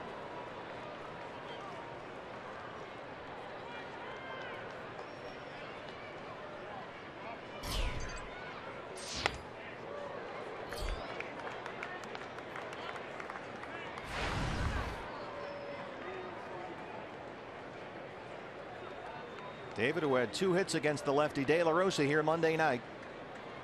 Another big spot.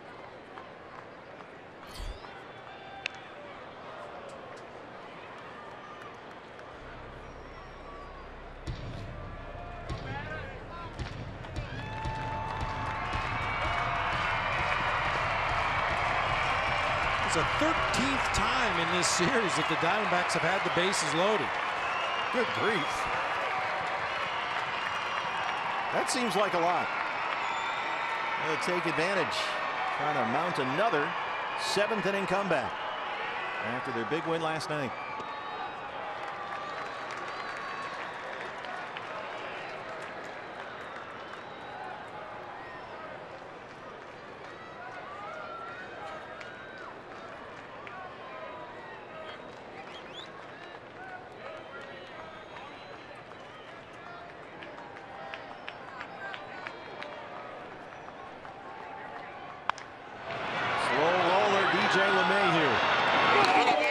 Diamondbacks down 2, leave them loaded in the 7th. Logan puts out the fire. It stays 4-2.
Trail the Rockies 4-2. Hey fans, this week only T-Mobile customers can get a free season-long subscription to MLB.TV Premium. Just go to T-Mobile.com/MLB. Sign up now and catch every moment on America's fastest-growing LTE network. New pitcher for the D-backs, the right-hander Randall Delgado. He's out there to start the 8th inning.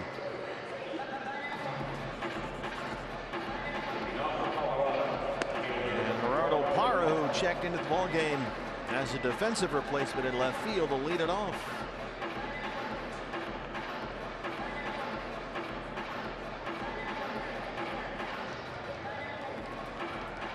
Parra 4 hits in this series, including 3 doubles in Monday's opener.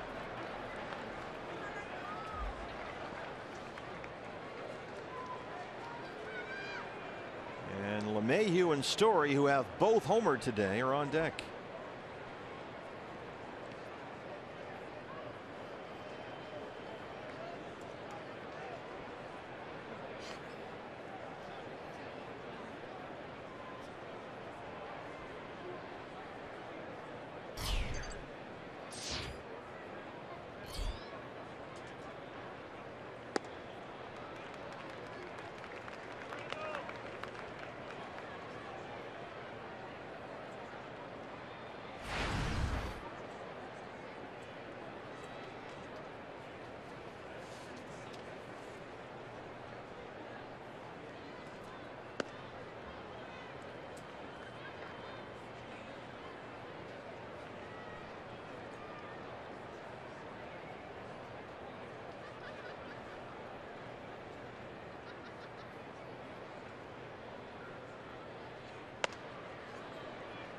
Gerardo Parra, of course, parts of 6 seasons here with the Diamondbacks. Hit .274 in Arizona.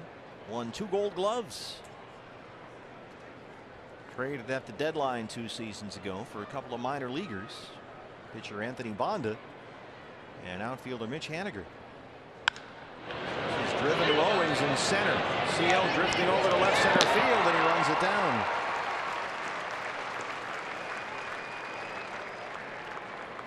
Oh, nice play by CO in center field. Hey fans, there's some must-have giveaways on the schedule this season. You be sure to have your tickets. On Saturday, April 23rd, fans will get the bobblehead of National League Gold Glove winner A.J. Pollock, courtesy of Arizona Sports 98.7 FM. Then on Saturday, May 14th, fans will get a Star Wars soft-style T-shirt. And over the Memorial Day weekend, we're giving away pool bags and Bert's favorites, barbecue aprons. See the full giveaway schedule online at dbacks.com. Now, you know who needs a barbecue apron? It's the Moral Compass, Mike Ferrin. Yeah? He's a professional barbecue guy. He's got the smoker, and he does the chicken and the ribs and the turkey and the whole thing. B.J. LeMahieu, single and homered. He has scored twice.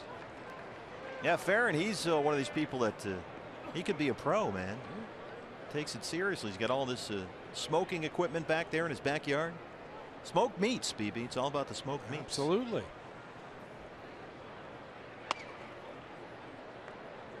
Mike is over here as our new radio pre and post game host. Also a host of the ever popular Snake Talk radio program. Of course, his full-time job, as you mentioned, is the Moral Compass of the broadcast department. And we call him that because he is an ordained officiant and can marry people. I'm not even making that up. He's got a card. It's laminated and everything. He can marry people. I think you can buy those at Target. And he may have done that, but it's apparently legally binding. So he is the Moral Compass, Mike Ferrin. 2-2 on LeMahieu with Story on deck.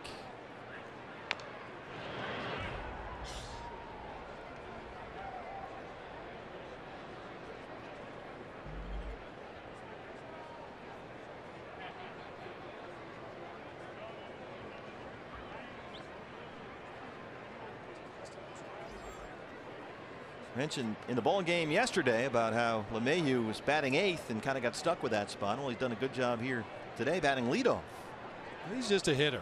You know, we talked about cage rats. This guy certainly is a definition of that. Puts that one hard right at Nick Ahmed, no trouble. You saw Wellington Castillo making his way down to that third base dugout. See how the 8th inning unfolds for the Diamondbacks offensively. Chris Herman is due up 3rd in the inning, and then the pitcher spot due after that. So could see Welly taking it back. Well, here's Trevor Story, who with his first inning home run today became the first player since 1900 to record a home run in each of his first 3 career games. He's got 4 in the series so far. The first player since 1900 with 4 homers in his first 3 games. And the first player since 1900 to record home runs for each of his first 4 career hits. Other than that, how was the play, Mrs. Lincoln?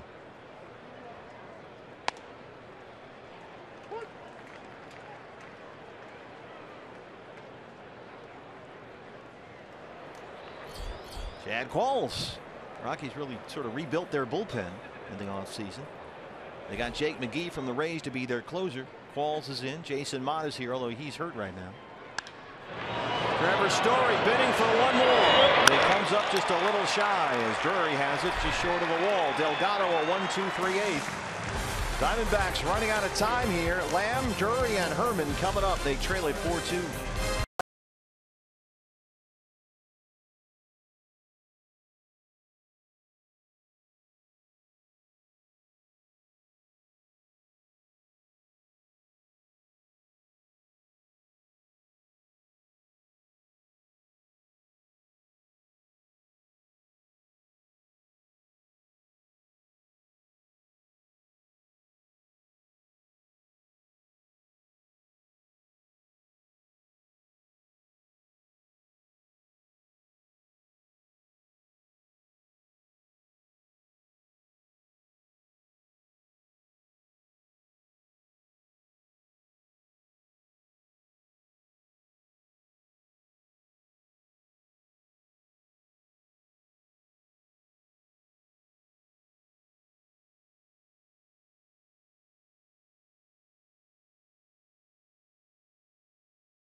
presented by CenturyLink. Joe, a little bit different look to the starting pitching here tonight. And on the postgame show, you will break down the starters. Chat with Corbin. Starters did a good job of keeping runs off the board today.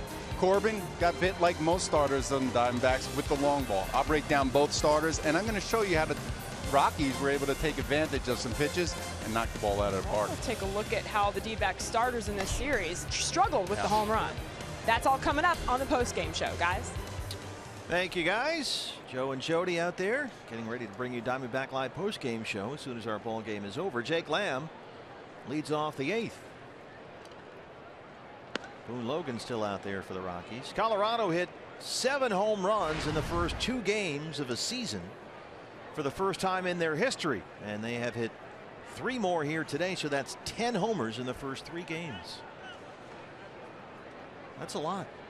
Somewhere Dante Bichette and Andres Galarraga have a tear rolling down their cheek right now. Those were the glory days. And Logan strikes out Jake Lamb to open up the 8th.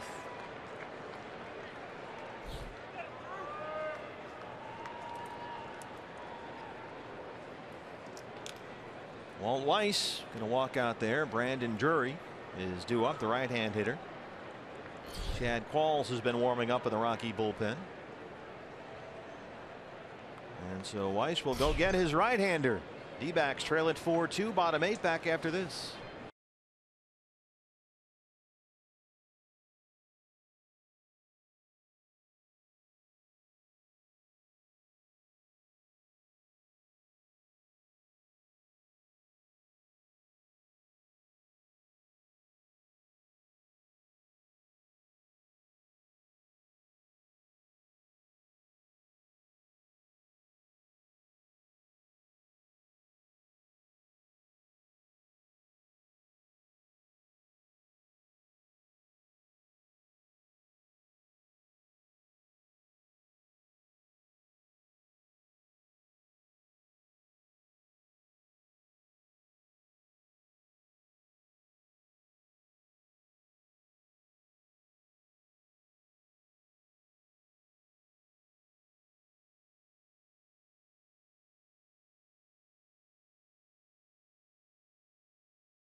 Invite you to play Kachinko by signing up at one of the 16 interactive kiosks right here at Chase Field during any Diamondbacks regular season home game.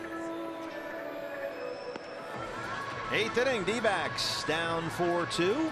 Game face is in place out there. Nicely done. And here is the former Diamondback. It's the veteran Chad Qualls, who just been an absolute workhorse. He has made, let's see, 60 relief appearances last year. These numbers are with the Houston Astros. That's 11 straight seasons with at least 50 appearances for Chad Qualls, who was here in Arizona in 2008, 2009, and half of 2010. He's in there to face Brandon Drury with 1 out.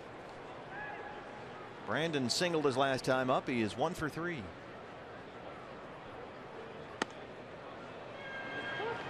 No, he's doing like that.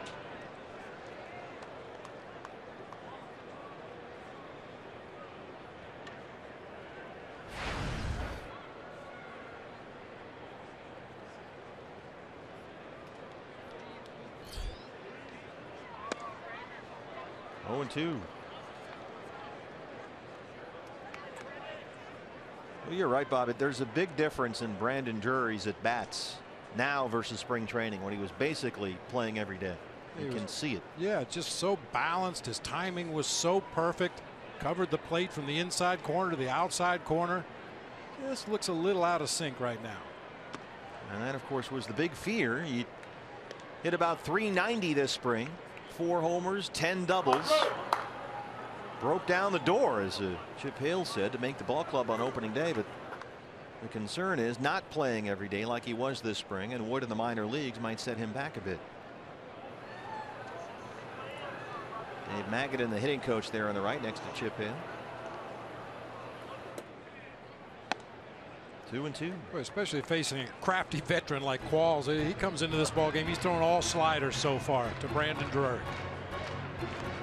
His calling card has always been command and control, move the ball around the strike zone. He's not afraid to throw the same pitch 5, 6, 7 times in a row to the same batter if he feels that's what he needs to do. Called strike 3. Got him looking. Boatload of sliders and then a 90-mile-an-hour fastball right down the middle of the plate just catches Brandon Drury looking.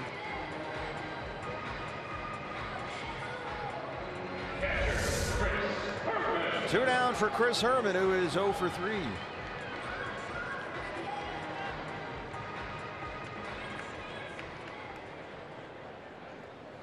Pitcher spot is up next, and you were right. Wellington Castillo has come in from the bullpen. He's out there in the on-deck circle.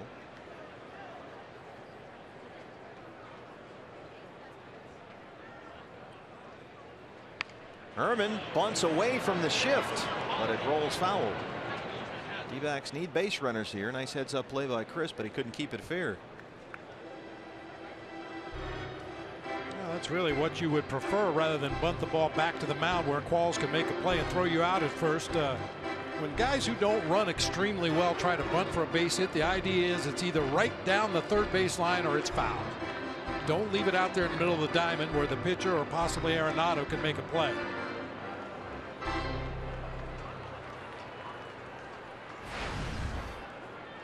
Trevor Story, the shortstop, on the first base side of second, and Arenado all by himself over there on the left-hand side. He shoots it the other way, but right at par, coming in now. And Gerardo, 2 Gold Gloves, runs it down.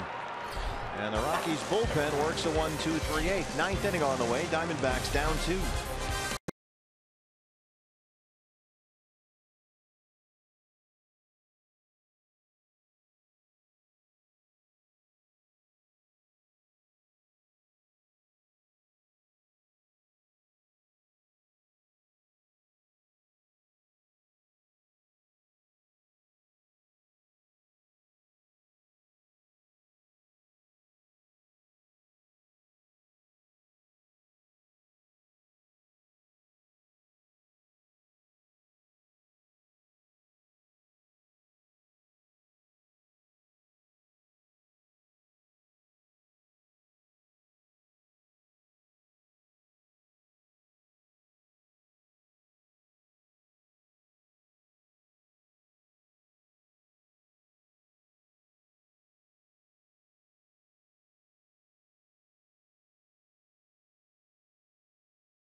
Field on this getaway day matinee. Rockies will head home finally. They have an off day tomorrow, and then they open up a homestand at Coors Field in Denver against the Padres and the Giants. D-backs are back at it tomorrow. Cubs are in tomorrow night for the first of 4. And on for the first time in 2016, down 4-2. It's the closer, Brad Ziegler.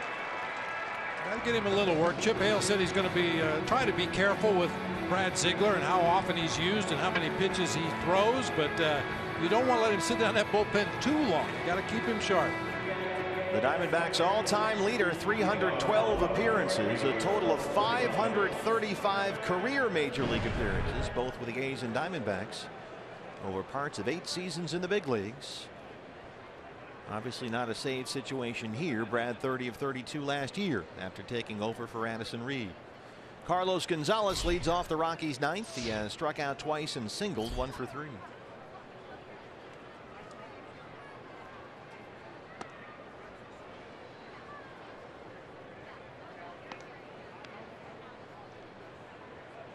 So many of these Diamondbacks have these new shoes going with the new uniforms and the evolution and the whole thing. Patrick Corbin had the nice white shoes on, the cleats, but Brad, he's gone all Oakland Raiders on us.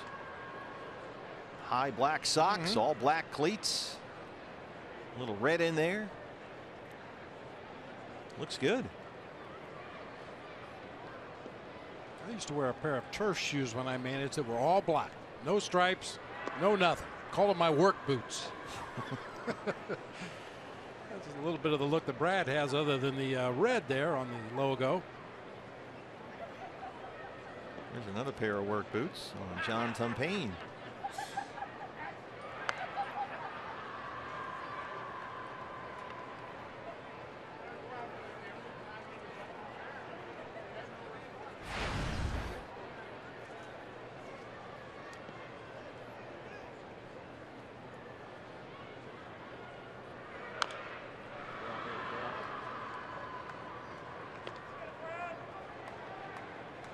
Well, those are your favorites from last night. Oh, those are great. Carlos Gonzalez. If you need cleats for an Easter egg hunt, there you go. 3-2 to Cargo.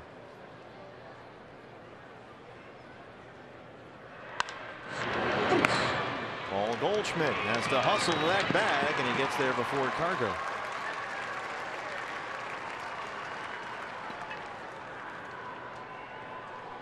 So the Cubs in for 4 starting tomorrow night. One more look at America's first baseman.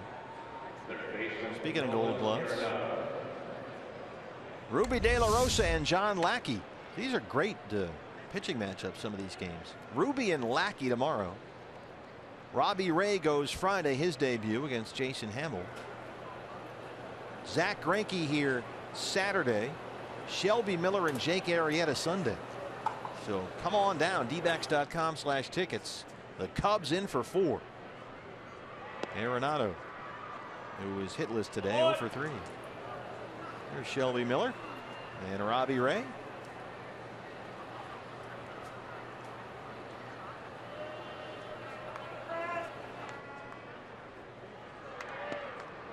Yikes.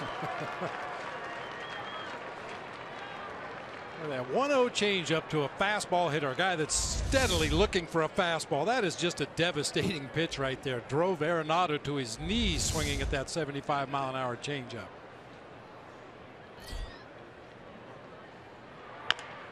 High chopper, shift is on. Segura perfectly placed.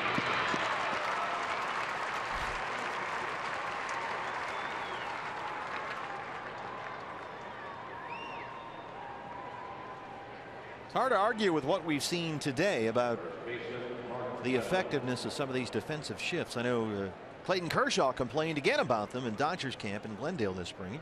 Just flat out doesn't want them. But they have worked really well for the Diamondbacks here today. Matt Williams running things in the infield. Dave McKay positioning the outfielders. I mentioned it opening day. You really wonder why it took so long. Yeah. I mean, for some guys, you know, that have enough of a track record and have proven that they're going to more consistently hit the ball to one area of the field, why wouldn't you load up with defenders in that area?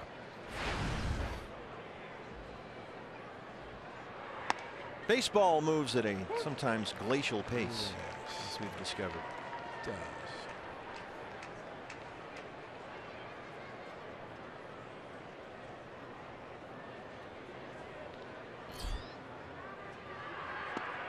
Oh boy, Brad Ziegler just toying with some of these guys.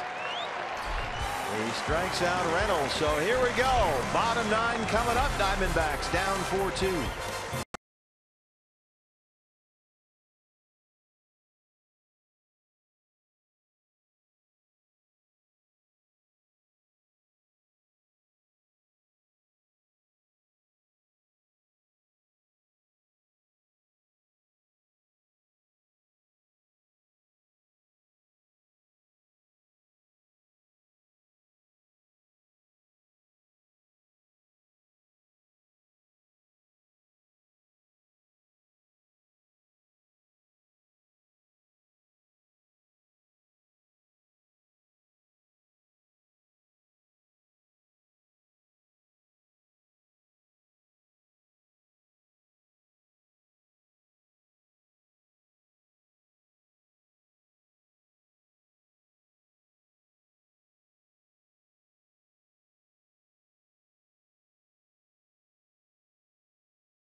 Time for the Gig Life high-speed highlights presented by Cox. Trevor Story at it again. A first-inning home run, his 4th in 3 big league games. Diamondbacks got 2 in the 3rd. RBIs by Owings and Peralta on ground balls. But then LeMahieu homered in the 3rd and Rayburn in the 7th. So 3 more Rocky homers. And as we start the bottom of the 9th here at Chase, it's Colorado 4, Arizona 2. Our Gila River game summary.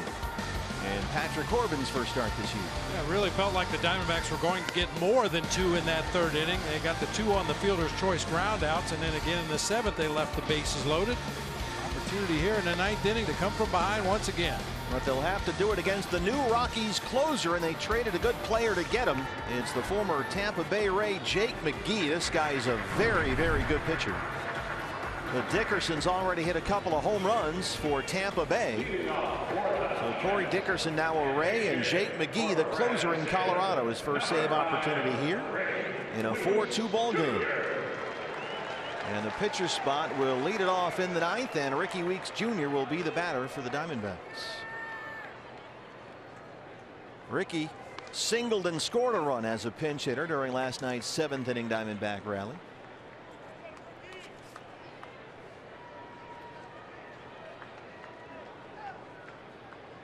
He turned on one last night that he hit foul about 500 feet up in the air. Don't see a lot of foul balls up there in this ballpark. People sitting in the upper deck probably thought they had no chance to get a foul ball, but Ricky Weeks obliged. Alan Porter says strike 1.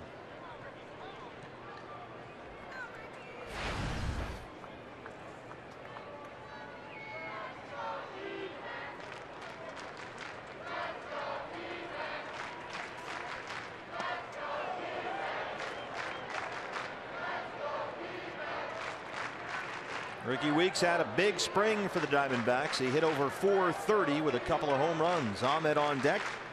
Segura in the hole.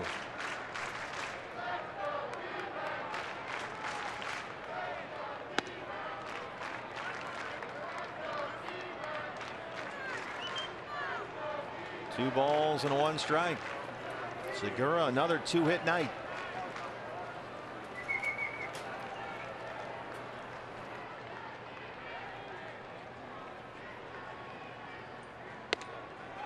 Three and 1.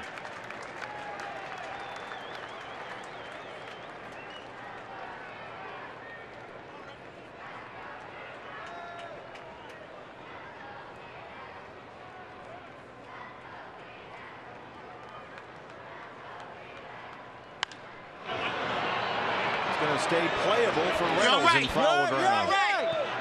Oh, boy.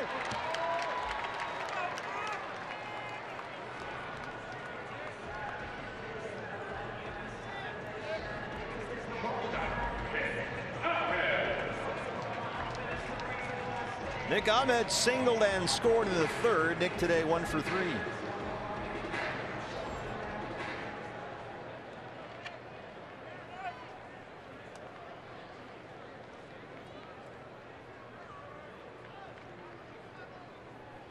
So Nick already with 5 hits in the series, doubled Monday, had a couple of RBI singles last night. That's in the seats.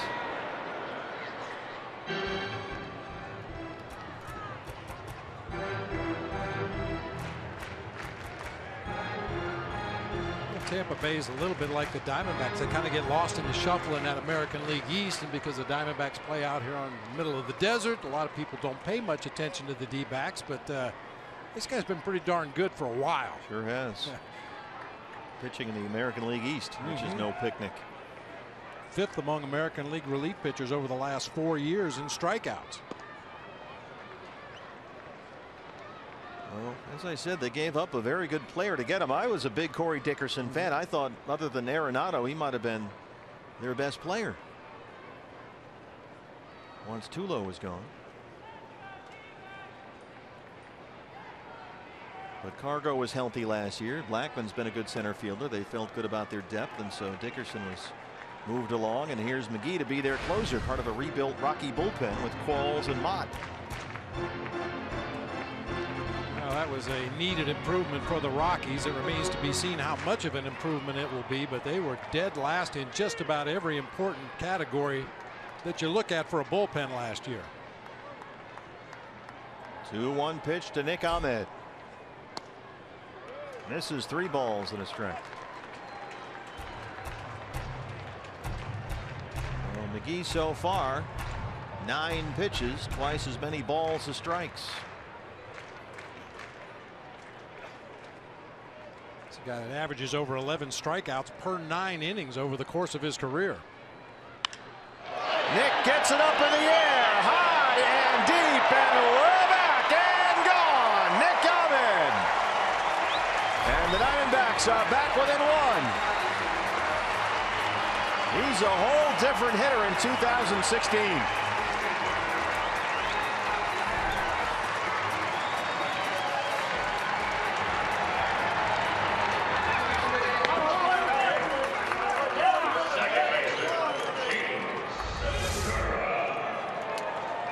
Last year he would have been content just to put that ball in play, but this year he wants to make sure the fans are well fed. A jumbo jack. Gene Segura.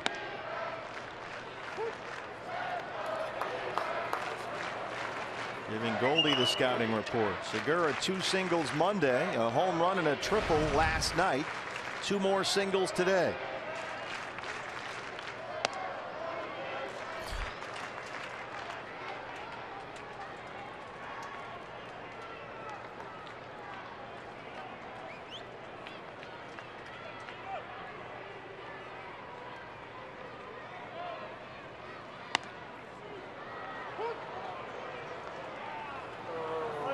One and two.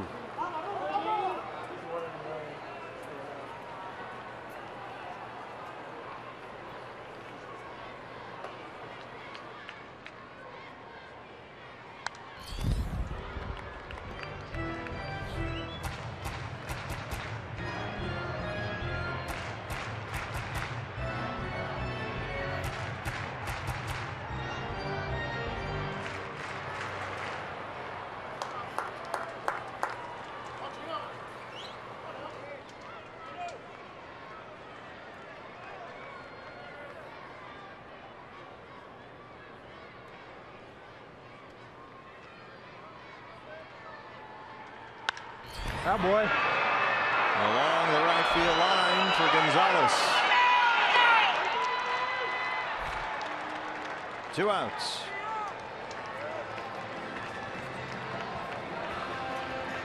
Each team now with 8 hits.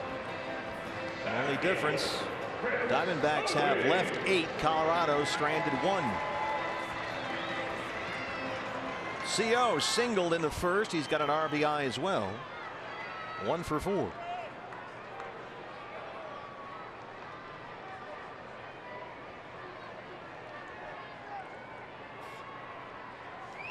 Diamondback Live postgame show with Joe Borowski and Jody Jackson follows our ball game here on Fox Sports Arizona.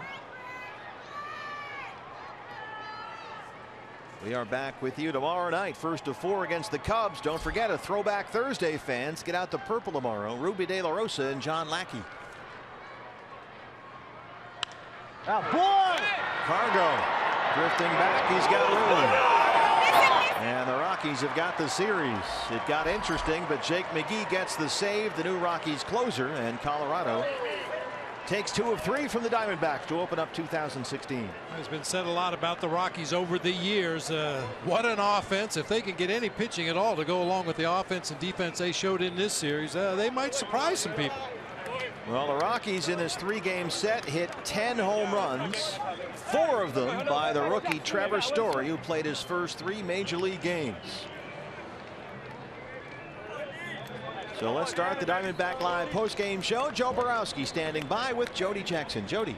All right, thanks a lot, Steve. As always, coming up in the postgame, we will hear from the manager, Chip Hale, and hopefully Patrick Corbin as well, and some more reaction Kate Longworth will have for us on the field. Joe, what do you have to break down? Well, we're going to look at both starting pitchers. I thought they did a good job of limiting the runs on both offenses, as well as someone we didn't think would be a story, but he turned out to be one, and he set the tone for the Rockies offense. Yes, we certainly saw another weapon in this Rockies lineup. It's all coming up on D-Backs Live, presented by CenturyLink. Bob Remling will join us as well. And yes, Trevor Story certainly was the headliner of this series, the story, if you will. Meanwhile, the Diamondbacks, well, yes, they lose the first 2 of 3, so the first series here at Chase against the Rockies. Tomorrow we've got the Cubs, but before that, be sure to stay tuned right here for D-Backs Live, our post-game show. We'll have reaction coming your way right after the break.